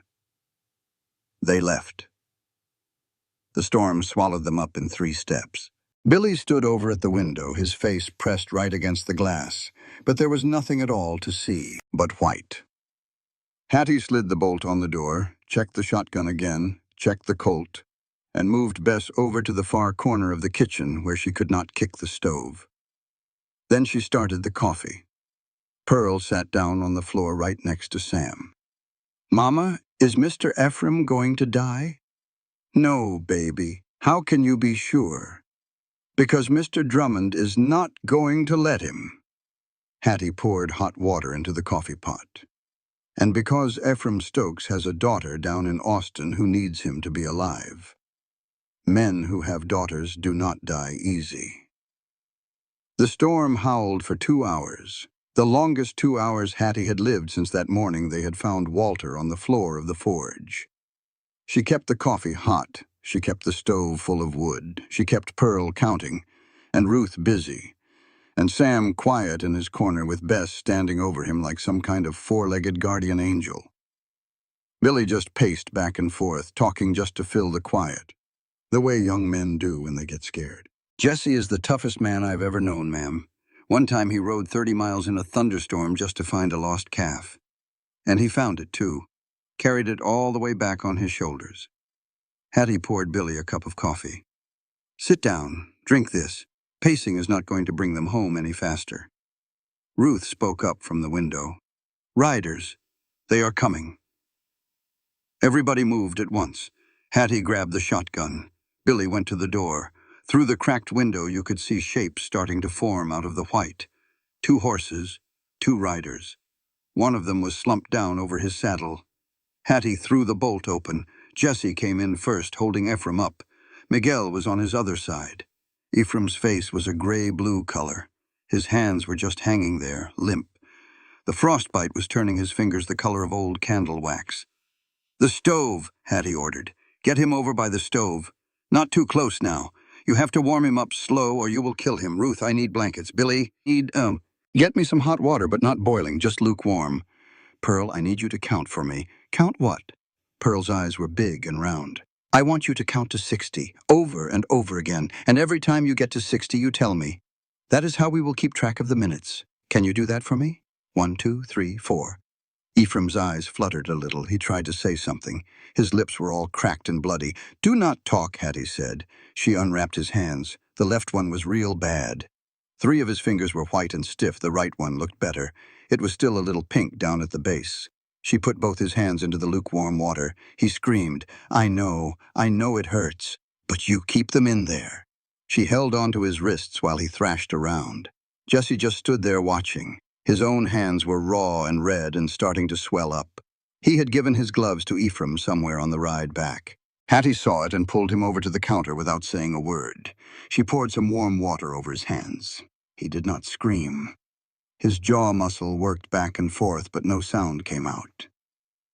60, Pearl called out from the floor. "Good girl. You keep on going." Miguel was standing by the door, dripping water all over the place. "Jesse's horse is the one that found him." "Ma'am, Ephraim was buried under a snowdrift. Another hour out there and we would not have found him until the spring thaw." Ephraim's eyes found Hattie through all his pain. His mouth started to move. She leaned in close to him. "My girl, Annie, down in Austin. If I do not make it through this, you are making it through this." Hattie kept his hands down in the water. "You are going to lose some skin on those fingers, maybe a tip or two. But you are going to keep your hands. Do you hear me? You are going to keep your hands. And this week, you are going to write a letter to your daughter telling her you are alive and foolish, but you are alive." Tears started cutting clean tracks through the ice on Ephraim's cheeks. "I stole from him. From Jesse. I have been... I know." The whole kitchen went dead silent, except for the sound of Pearl counting. Ephraim looked at Hattie. Then he looked past her at Jesse. "You know, numbers do not lie, Ephraim." Hattie's voice was soft. "I have known since my second week here. Day." Jesse stepped forward. Hattie could feel him right behind her. The tension coming off him was like a wire pulled tight enough to snap. "How much?" Jesse's voice was low. It was dangerously low. Ephraim squeezed his eyes shut. $130 over 2 months. "My Annie. The consumption sanitarium down in El Paso. It costs $50 a month. I just could not." His voice broke. "I wrote it all down, every last penny. I told myself I was just borrowing it. But stealing is stealing no matter what kind of story you tell yourself." 60, Pearl called out again from the other room. "Is that good, Mama? Keep on going, baby." Jesse just stared at Ephraim. This man had ridden for him for 8 years. 8 years of trust, all gone. I was going to pay it back, every single cent. Ephraim pulled his hands from the warm water, wincing in pain. "Check my bunk. Under my mattress there is a ledger. It has every amount, every date, and I even figured the interest." Hattie looked at Jesse. His jaw was clenched so tight she could see the muscle twitching. "Mr. Drummond," she said softly, "could I have a word with you in the other room?" They stepped out into the hallway. Hattie pulled the door mostly shut behind them. "What are you going to do? Fire him. Send him packing his bags. That is what I ought to do. That is one way to handle it. That man nearly died out there tonight because he was too ashamed to ride back here when the storm got bad. He was running, Mr. Drummond. He was running from what he had done. If Miguel had not found his horse's tracks, he would be dead and buried under all that snow right now." Jesse leaned his back against the wall and rubbed his face with his injured hands. "My mother always used to say, 'Trust is a house you build one board at a time. If you tear it down, you have to build it back the same way.'" He looked at her from between his fingers. "You want me to let him stay? I want you to decide what kind of ranch you are running. Is it a place where men get tossed out into a blizzard for making desperate choices? Or is it a place where a man can own up to his mistake and be given a chance to work it off? He is a thief. He is also a father. Those two things are both true at the very same time." Jesse was silent for a long while. Through the door, they could hear Pearl still counting. They could hear Ephraim's shaky breathing, and Billy talking quietly to Miguel. His daughter, the sanitarium, $50 a month. That is what he said. Jesse pushed himself off the wall and pulled something from his pocket. It was a brass key, a perfect match to the one he had given Hattie for her rooms. "If I do this, he stays on at half his wages until the debt is cleared. The other half is to be sent directly to the sanitarium. You will manage those payments. He will work every single day he is able, and he will account for every mile he rides and every penny that passes through his hands. And when the debt is paid in full, then he is a free man who made a mistake and paid his price for it. Same as any of us." They walked back into the kitchen. Ephraim looked up from the stove.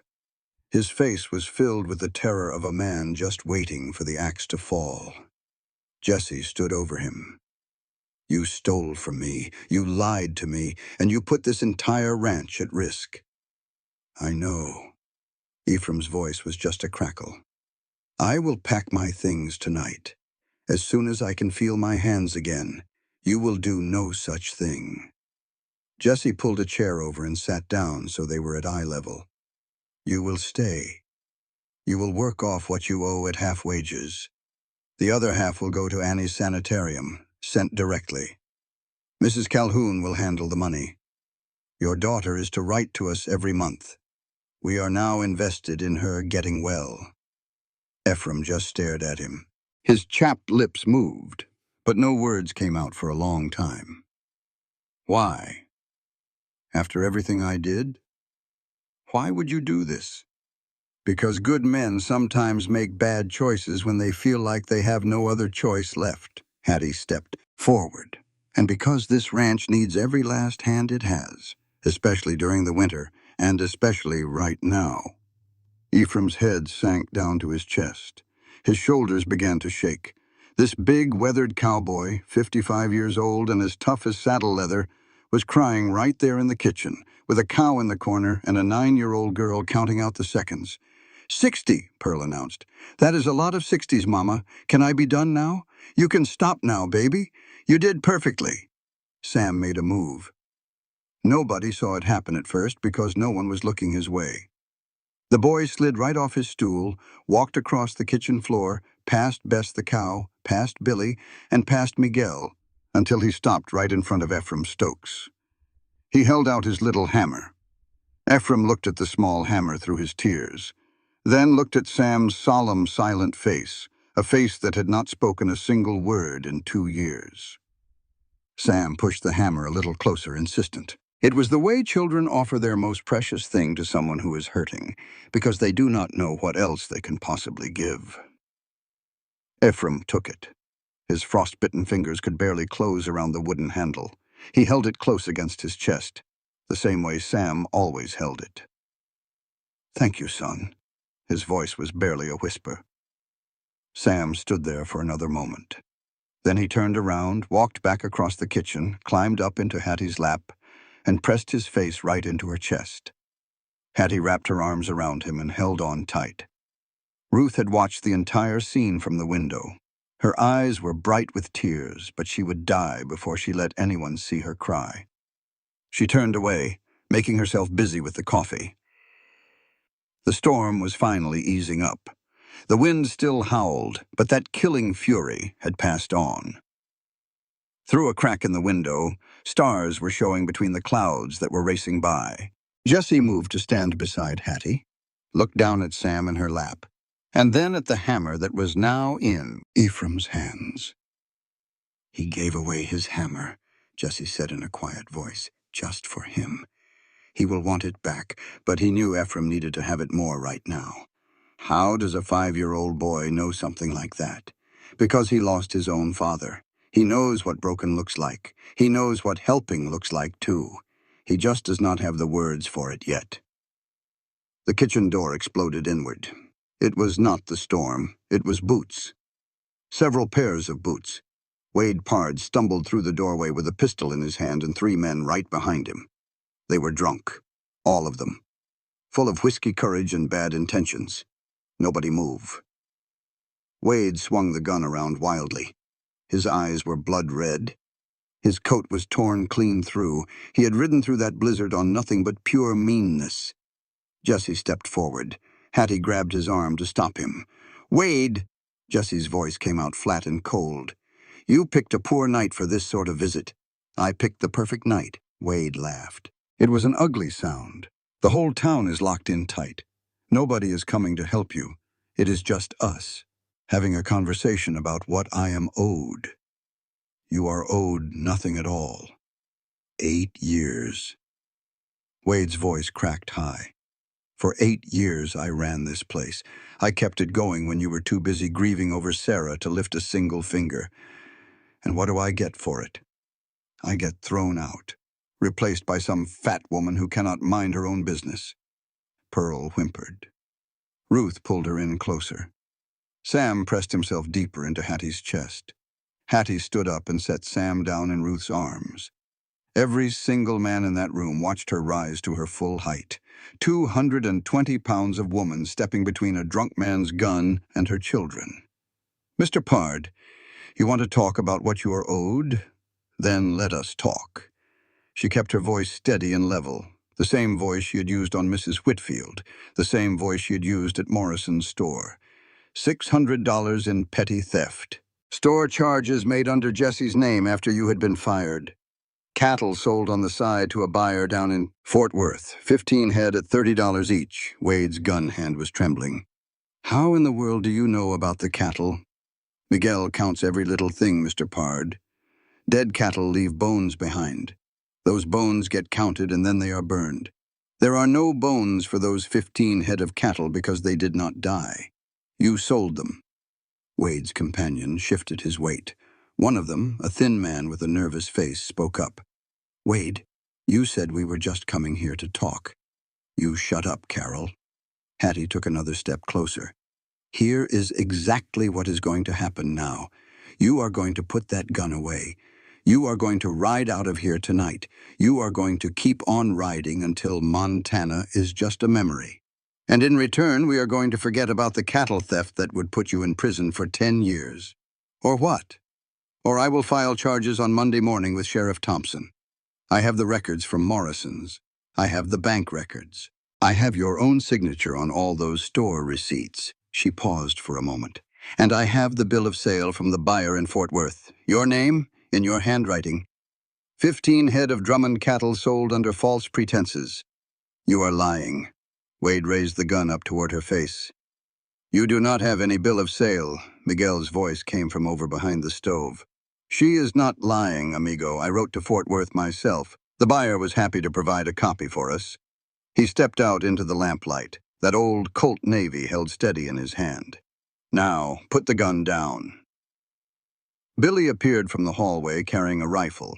Ephraim rose up from his chair, swaying but still standing, holding Sam's little iron hammer like it was a weapon.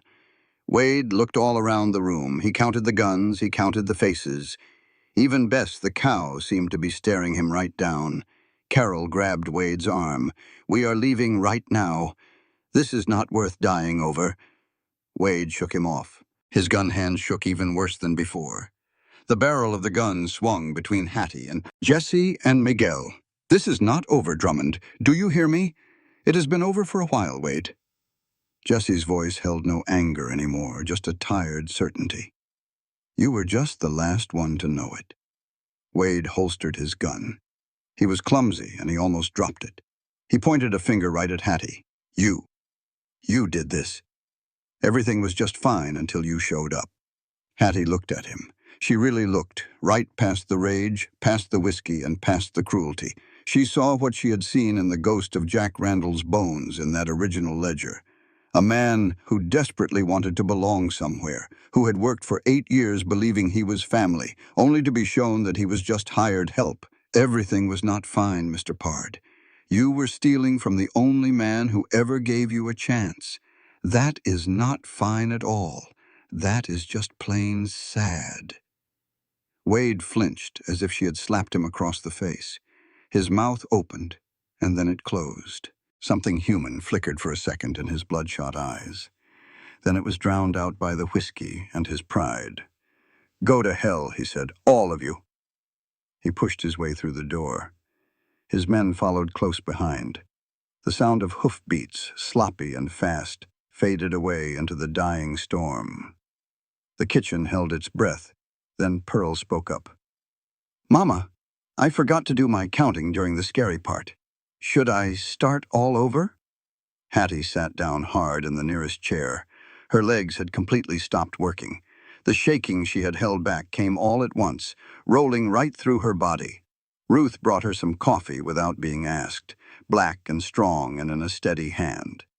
Jessie bolted the door, checked every single window, and then came back to stand where she could see him. "That bill of sale from Fort Worth, is it real?"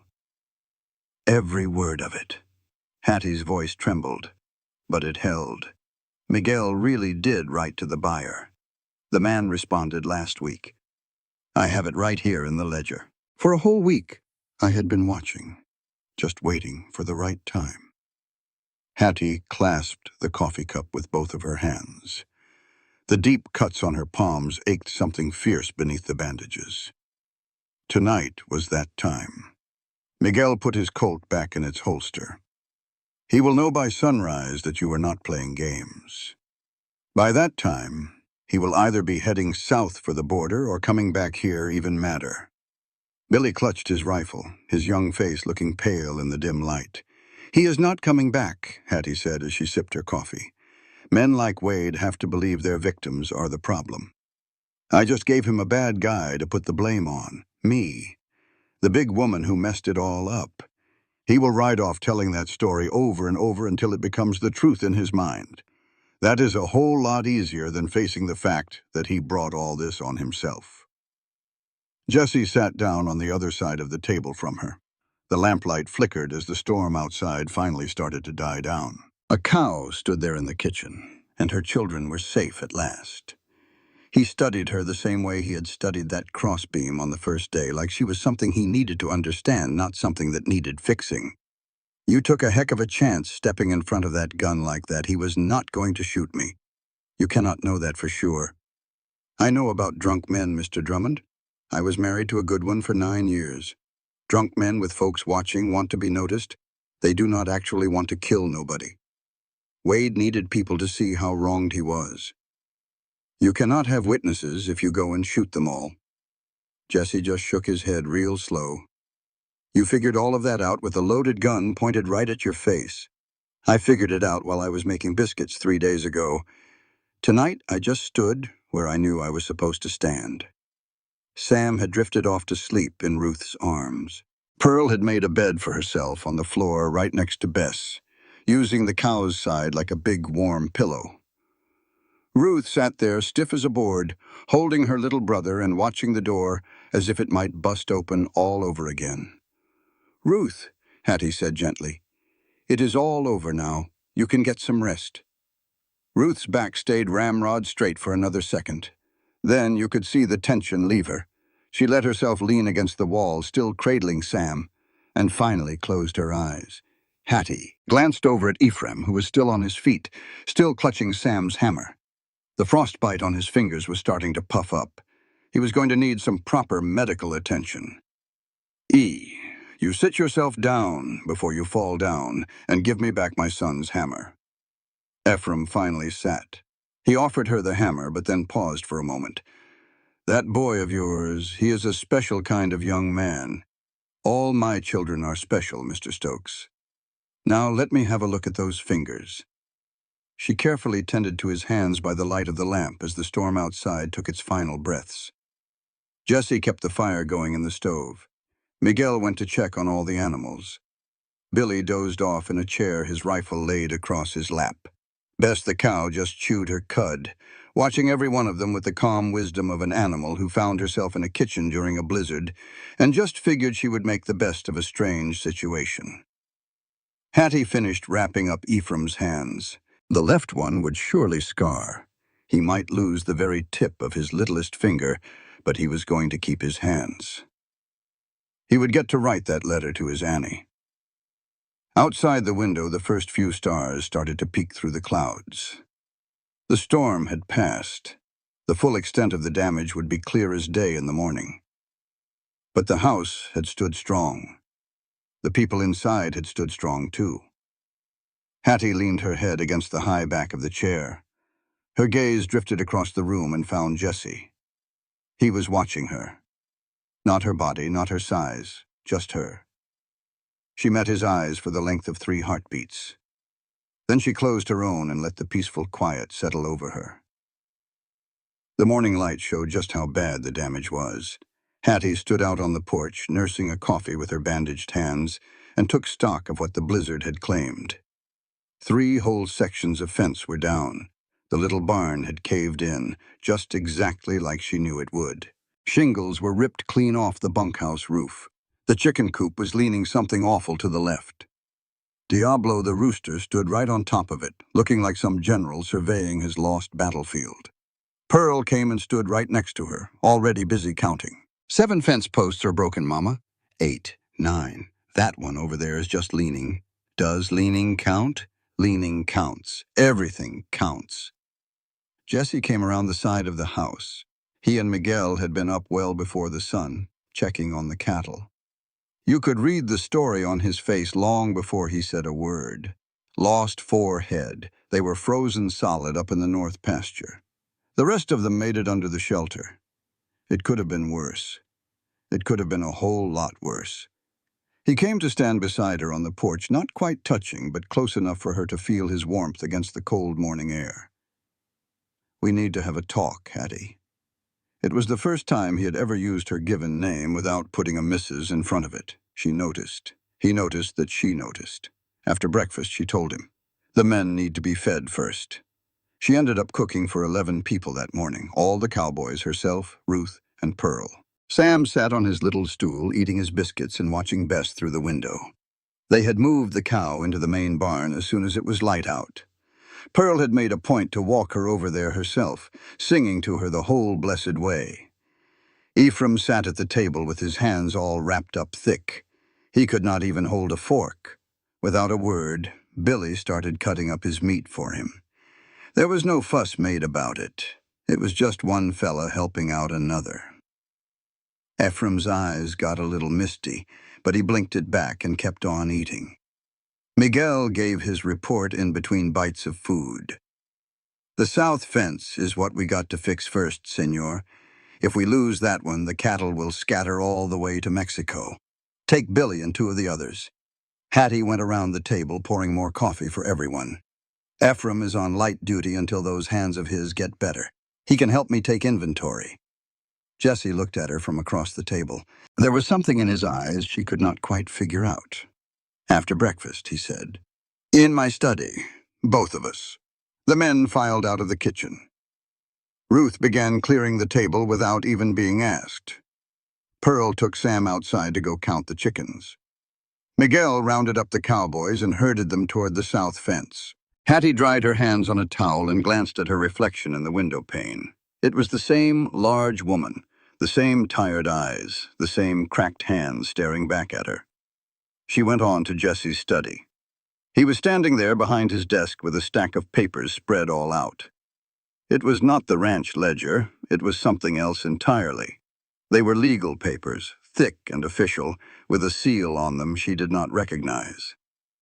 "Sit down, Hattie." She sat. He stayed standing. "After that storm last night and after what you did with Wade, after all of it," he trailed off. Then he started over, the way men do when the words they are about to say matter more than they are used to. "I filed these papers in town last Friday, right before the storm hit. Before Wade Henderson showed up. He had them drawn up at the bank. He slid the stack across the desk toward her. Hattie picked them up. She read through them slowly. It was all legal talk. She had to read every line twice. Her name was right there at the top. Harriet Calhoun. "Partnership papers. This makes me a partner in this whole ranch, 40%. Miguel gets 10. I am keeping 50. Jesse finally sat down, as if just saying the words out loud had taken all the strength out of his legs. "If anything ever happens to me, a sickness, an accident, anything at all, you and Miguel will inherit my shares equally. The ranch will keep on working. The men will keep their jobs. Your children will always have a home here." Hattie put the papers down on the desk. Her hands were trembling, and she did not even try to stop them. "Why?" "Because you saved this ranch with burned hands and a borrowed hammer." He leaned forward a bit. "Because you stood in front of a loaded gun to protect people you had known for less than a week. Because your daughter checks corners with a carpenter's square, and your little boy gave away his dead father's hammer to a man who was crying." He took a breath. "Because you are the right person to build something that will last with. Mr. Drummond, Jesse."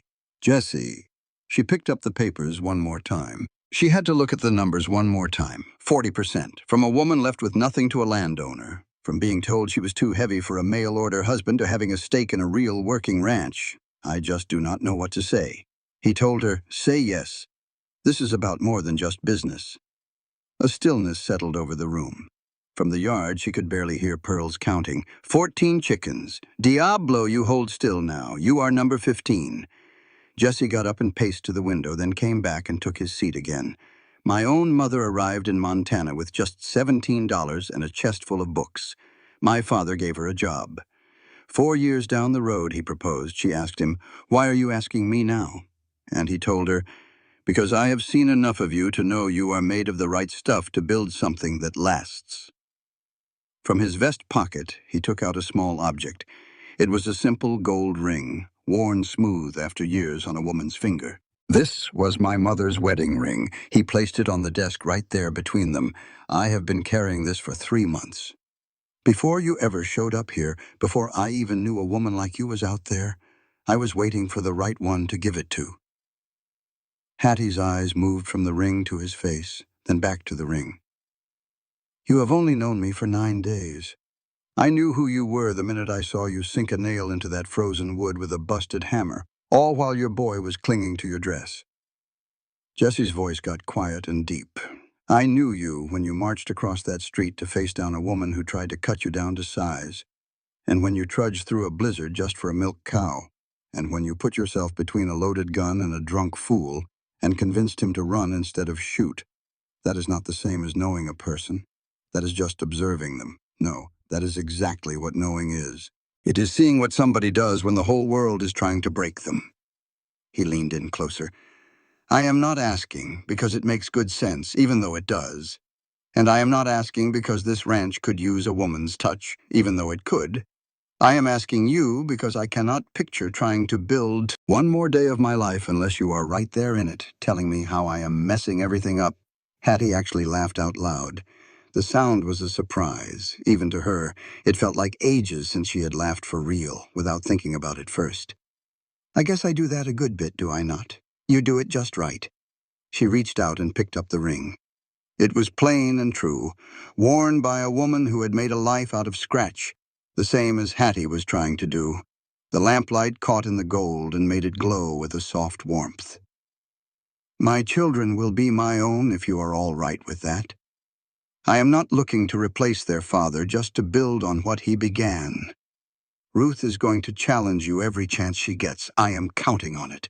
Pearl will give a name to every cow you own and try to count every single blade of grass on this place. She has already started, and Sam—" Hattie's voice became a whisper. "Sam has not said a word in 2 years. There is a chance he never will again. That is a heavy burden, and not every man is willing to take it on." Jessie reached over the desk and took her hand in his, her bandaged palm resting against his rough fingers. He did not squeeze it. He just held on. "That boy of yours walked all the way across a kitchen just to hand his hammer to a grown man who was crying. He does not need to use words, Hattie. He says more than any person I have ever known." Hattie's eyes started to sting. She did not fight the tears this time. It was not a sign of being weak, but a letting go. For 2 years she had carried it all on her own shoulders. For 2 years she was the mother and the father, the provider and the protector. For 2 years people told her she was too much of a woman, only to find out she was still not enough. She slid the ring onto her finger. It felt like it was made for her. "All right then, Mr. Drummond. I reckon you just found yourself a partner." The corner of Jessie's mouth, which had been threatening to turn up since he first laid eyes on her, finally broke into a full and genuine smile. It was a smile that transformed his whole face, making him look less like a rugged old fence post and more like something warm and full of life. "I want this done today," he said, "before Henderson can file those papers come Monday and before the whole town gets wind of it, before Marcus Holloway and his—" "His what?" Jessie produced an envelope. "This also showed up on Friday. I was not about to show it to you in the middle of that storm. Marcus Holloway and Amy Holloway versus Harriet Calhoun. Breach of contract. They are seeking payment for the costs of bringing you to Montana." Hattie read the whole thing. She read it a second time. And then she started laughing, a deep belly laugh that shook her whole body. "He is taking me to court. The very man who scrawled 'too fat' on a slip of paper is suing me because I broke our agreement. For what costs? Stage ticket, $40. Room and board, he promised, $20. Emotional distress, $100. Emotional distress!" Hattie had to wipe tears from her eyes. "He caused me 1,500 miles and 2 words of distress, and he has the nerve to claim emotional distress. The judge expects to see everyone Monday morning at 9 o'clock. Jessie took the paper from her. "But if we are husband and wife by that time, he will be suing a married woman. He cannot move forward unless her husband agrees to it. And I sure as heck do not agree with a single thing that man has to say. You have given this some thought." "It is all I have thought about for 3 whole days." Hattie stood up, walked over to the door, then came back and touched the new ring on her hand. "Go get the preacher." Jessie was already halfway out the door before the words completely left her mouth. Hattie went to the kitchen and found Ruth. The girl was washing pots with her back turned. Hattie just watched her daughter for a moment. Only 14 years old and already carrying more burdens than a child ever should. Already tougher than most women Hattie had ever met. "Ruth." Her daughter turned around, saw the look on her mother's face, and then saw the ring. "Oh, Mama, come here." Ruth hurried across the kitchen floor. Hattie took her daughter's hands in her own. They were rough, like a carpenter's hands, the kind that could drive a nail straight with a single hit. "I have to know if you are okay with all of this." Ruth stared at the ring, and then looked up at her mother.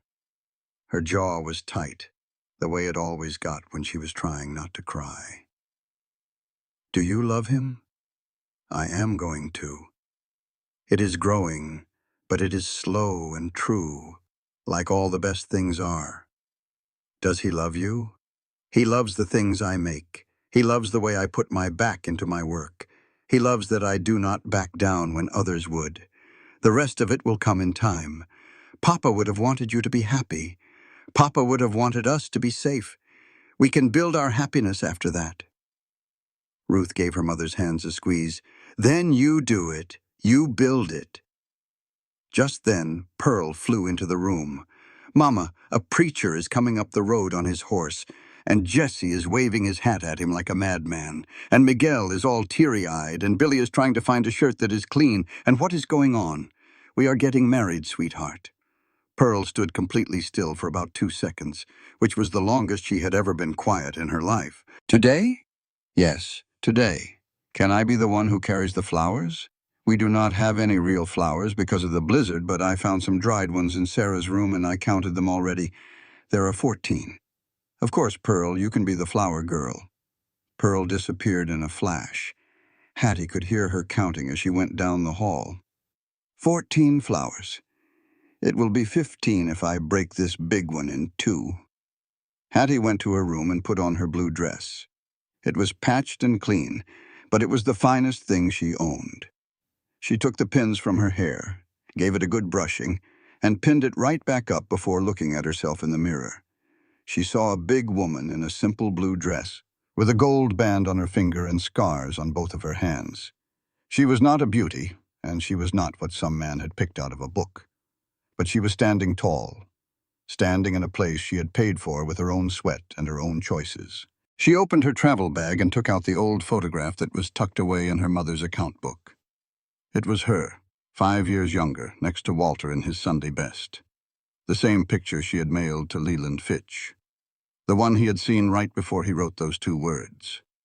Too fat. She held it in her hand for a second. Then she placed it on the dresser with the picture facing up, no longer trying to hide it. Not ever again. Sam was sitting on the bed, just watching her. He had his hammer back in his hands. Ephraim had brought it back that morning, all cleaned up and warm. "Sweetheart, your mama is going to marry Mr. Jesse today. He's either going to live here with us, or we are going to live with him. It does not matter which because we are staying." Sam just looked at her. He had the eyes of an old man, eyes that took in everything, but gave away nothing. "You do not need to talk, my love. You do not have to change a thing. Just stay right here. That is all your mama needs from you." Sam slid off the bed and walked over to Hattie. He took her hand, the one that now wore the ring. He reached out with one small finger and traced the circle of the gold band, and then he looked right up at her. "Mama." It felt like Hattie's heart just stopped beating, one word. 2 simple parts. It was the first sound she had heard from her son in 2 long years. Mama. She fell to her knees. She hit the hard floor but barely noticed. She gathered Sam up in her arms and hugged him so hard that the hammer was pressed between their bodies, just like it always was. "Say it one more time, baby, please. Just say it again, Mama." The tears were flowing now. She could not stop them, and she did not even try. 2 years of absolute silence were shattered by that one single word in a little room in Montana. And nothing in Hattie's entire life had ever sounded so wonderful.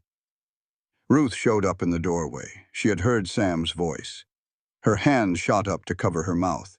Pearl came running in right behind her. "Sam is talking! Sam is talking! I heard him. That is the best thing I have ever counted in my whole life." Sam snuggled in closer to Hattie, his cheek resting on her neck. His voice came out again, quiet and small, like a rusty gate that had not been opened in a long time. "Mama, stay. We are staying, baby. We are going to stay here forever." The wedding took place right there in the kitchen, because that kitchen was the heart of the whole house, and Hattie was not about to have it any other way. Preacher Collins stood near the stove with his Bible in his hand, trying his best not to stare at the cow stain that was still plain to see on the floorboards. 8 cowboys were lined up against the walls in their Sunday clothes, which for most of them just meant a clean shirt and a look of pure nervousness. Miguel stood up there as Jesse's witness, his old Colt Navy revolver replaced with a flower that Pearl had managed to rescue from a dried arrangement. Billy kept on wiping at his eyes, claiming that the smoke from the stove was irritating them. Ruth stood right beside Hattie, her back straight and her jaw firm, holding little Sam on her hip. The boy had his eyes glued on Jesse. Pearl stood right in front of everybody, clutching her 14 dried flowers and counting them for the 11th time just to be sure none had gone missing. "Dearly beloved," Preacher Collins started to say. Pearl held up her hand. "Excuse me, it is 15 flowers. I just found another one." "Pearl." Ruth's voice was sharp. "Sorry. Please go on." Preacher Collins cleared his throat again. "Dearly beloved, we are gathered here today." Just then the kitchen door swung open. Everybody turned to look. Dora Fitch was standing in the doorway with snow in her hair and a carpet bag in her hand. A fresh purple bruise was spread across her left cheekbone. She looked straight at Hattie. Her voice was shaky and broken. "You said if I ever needed a place to go." Hattie moved before anyone else could. She crossed the kitchen in 3 strides, took Dora's arm, and gently led her to a chair. "Ruth, get her some coffee. Pearl, you stop counting those flowers and get a blanket." The preacher looked a little lost. "Should we should wait," Hattie said. She wrapped the blanket around Dora's shoulders. Dora's hand was shaking so badly that the coffee sloshed right over the rim of the cup. He had learned about the lawsuit. Dora's story came out in broken pieces. He had said she was not worth the trouble he had gone to. He told her if she could not provide what he demanded, she could leave. She touched her own cheek, where his hand had been. It was not the first time. Hattie got down on her knees in front of her, taking both of Dora's trembling hands and looking directly into her eyes. "You are safe in this house. That door has a good lock on it. No one will ever lay a hand on you again." Dora finally broke down. It was the kind of sobbing that comes from a place much deeper than tears. It is what happens when you have held up a heavy wall for months, and someone finally tells you, it is all right to let it go now. Jessie took a step forward. "Mrs. Fitch, you are welcome to stay here for as long as you need. Miguel, please ride into town. Inform Sheriff Thompson that Leland Fitch has been violent with his wife. Request that he pays the man a visit." Miguel was already reaching for his hat. "It would be my pleasure, Mr. Jessie." Hattie looked over at Jessie, the man she was about to marry, standing there in his own kitchen, giving safe harbor to the wife of the man who had cast her aside. He was not doing it for appearances or for his reputation, but because it was the right thing to do. "Preacher," she said, "let us go ahead and finish this." Preacher Collins cleared his throat for a 3rd time. He had given up on any sense of normalcy. "Dearly beloved, we have come together in this kitchen with these witnesses and everything else to join this man and this woman in holy matrimony." Jessie took Hattie's hands, both of them scarred and wrapped in bandages but still so strong. He held them as if they were the most precious things he had ever touched. "Do you, Jessie Drummond, take this woman?" "I surely do." Jessie did not wait to hear the rest. He had been waiting long enough. Preacher Collins could not help but smile. "And do you, Harriet Calhoun, take this man?" Hattie looked at Jessie, at the scar along his jaw, at the very hands that had pulled Ephraim out of a snowdrift, and at the eyes that had never once looked at her body and seen anything but a woman who could build. "I do." Pearl threw all 15 flowers in one go. They landed right in Jessie's face. He did not even flinch. Billy stopped pretending it was smoke in his eyes and just cried without shame. Ephraim, with his bandaged hands, held up Sam's hammer as if making a toast. Ruth stepped up. She stared at Jessie with those sharp, judging eyes of hers. Then she offered her hand, the way a woman does to a man she has finally decided to put her trust in. It was not a young girl's gesture, but a woman's. Jessie shook it, firm and as an equal. "You take care of my mother, Mr. Drummond. She is the most resilient person I've ever met. But even the strongest people need someone to hold the other end of the board while they drive the nail." Jessie gave a nod. "And you be sure to keep checking my corners, Miss Ruth. I have a feeling they are going to need it." Sam pulled on Hattie's skirt. She glanced down. He lifted both his arms up to her. She picked him up and settled him on her hip. He looked right at Jessie, his old soul eyes sizing him up. Then Sam did a thing he had not done with any man since Walter passed. He leaned in, reached out, and placed his little hand flat against Jessie's chest. Jessie stood completely still. He swallowed hard. His eyes began to water. Sam's voice was small but clear. "Stay." Just one word. The very same word he had spoken to Hattie. It was the biggest word a boy who had lost his father could ever offer to a man who wanted to take his place. Jessie placed his own hand over Sam's, covering it entirely. That big, scarred, calloused hand over those tiny fingers. "I am staying, son. We are all staying." Hattie rested her head on Jessie's shoulder. Sam was right there between them. Ruth stood right beside them. Pearl was counting something, as she always was, probably the beats of her own happy heart. Over in the corner, Dora Fitch watched the scene unfold with her bruised face and her shattered story, and the first glimmer of something that looked like hope in her tired eyes. Ephraim lifted his coffee cup. Billy lifted his. Miguel had already taken his hat off. The cowboys stood in that kitchen, these rough-hewn men with their weathered hands, and they all raised whatever they happened to be holding, be it cups, hats, or Sam's little hammer, to the woman who had shown up with nothing and had managed to build everything. On Monday morning, Hattie walked into Judge Morton's courtroom wearing her blue dress with Jessie right by her side, holding a wedding certificate that was dated the day before. Leland Fitch sat on the other side of the aisle, looking like a man who had just chewed on a wasp. His lawyer nervously rustled through some papers. The judge reviewed the lawsuit, then the marriage certificate, and looked straight at Leland. "Mr. Fitch, you are suing a married woman for breaking a mail-order contract that you yourself voided with a 7-word letter. Am I understanding that correctly?" Leland's lawyer whispered something to him. Leland's face turned a deep shade of red. "Case dismissed," the judge announced. "And Mr. Fitch, the next time you order something, have the common decency to accept the delivery." Hattie never once looked at Leland as she walked out. She did not have to. The man who had judged her too large for his promises was already shrinking behind her, getting smaller and smaller with every step she took forward. On the courthouse steps, Jessie offered her his arm. She took it, and they went home. Truly home.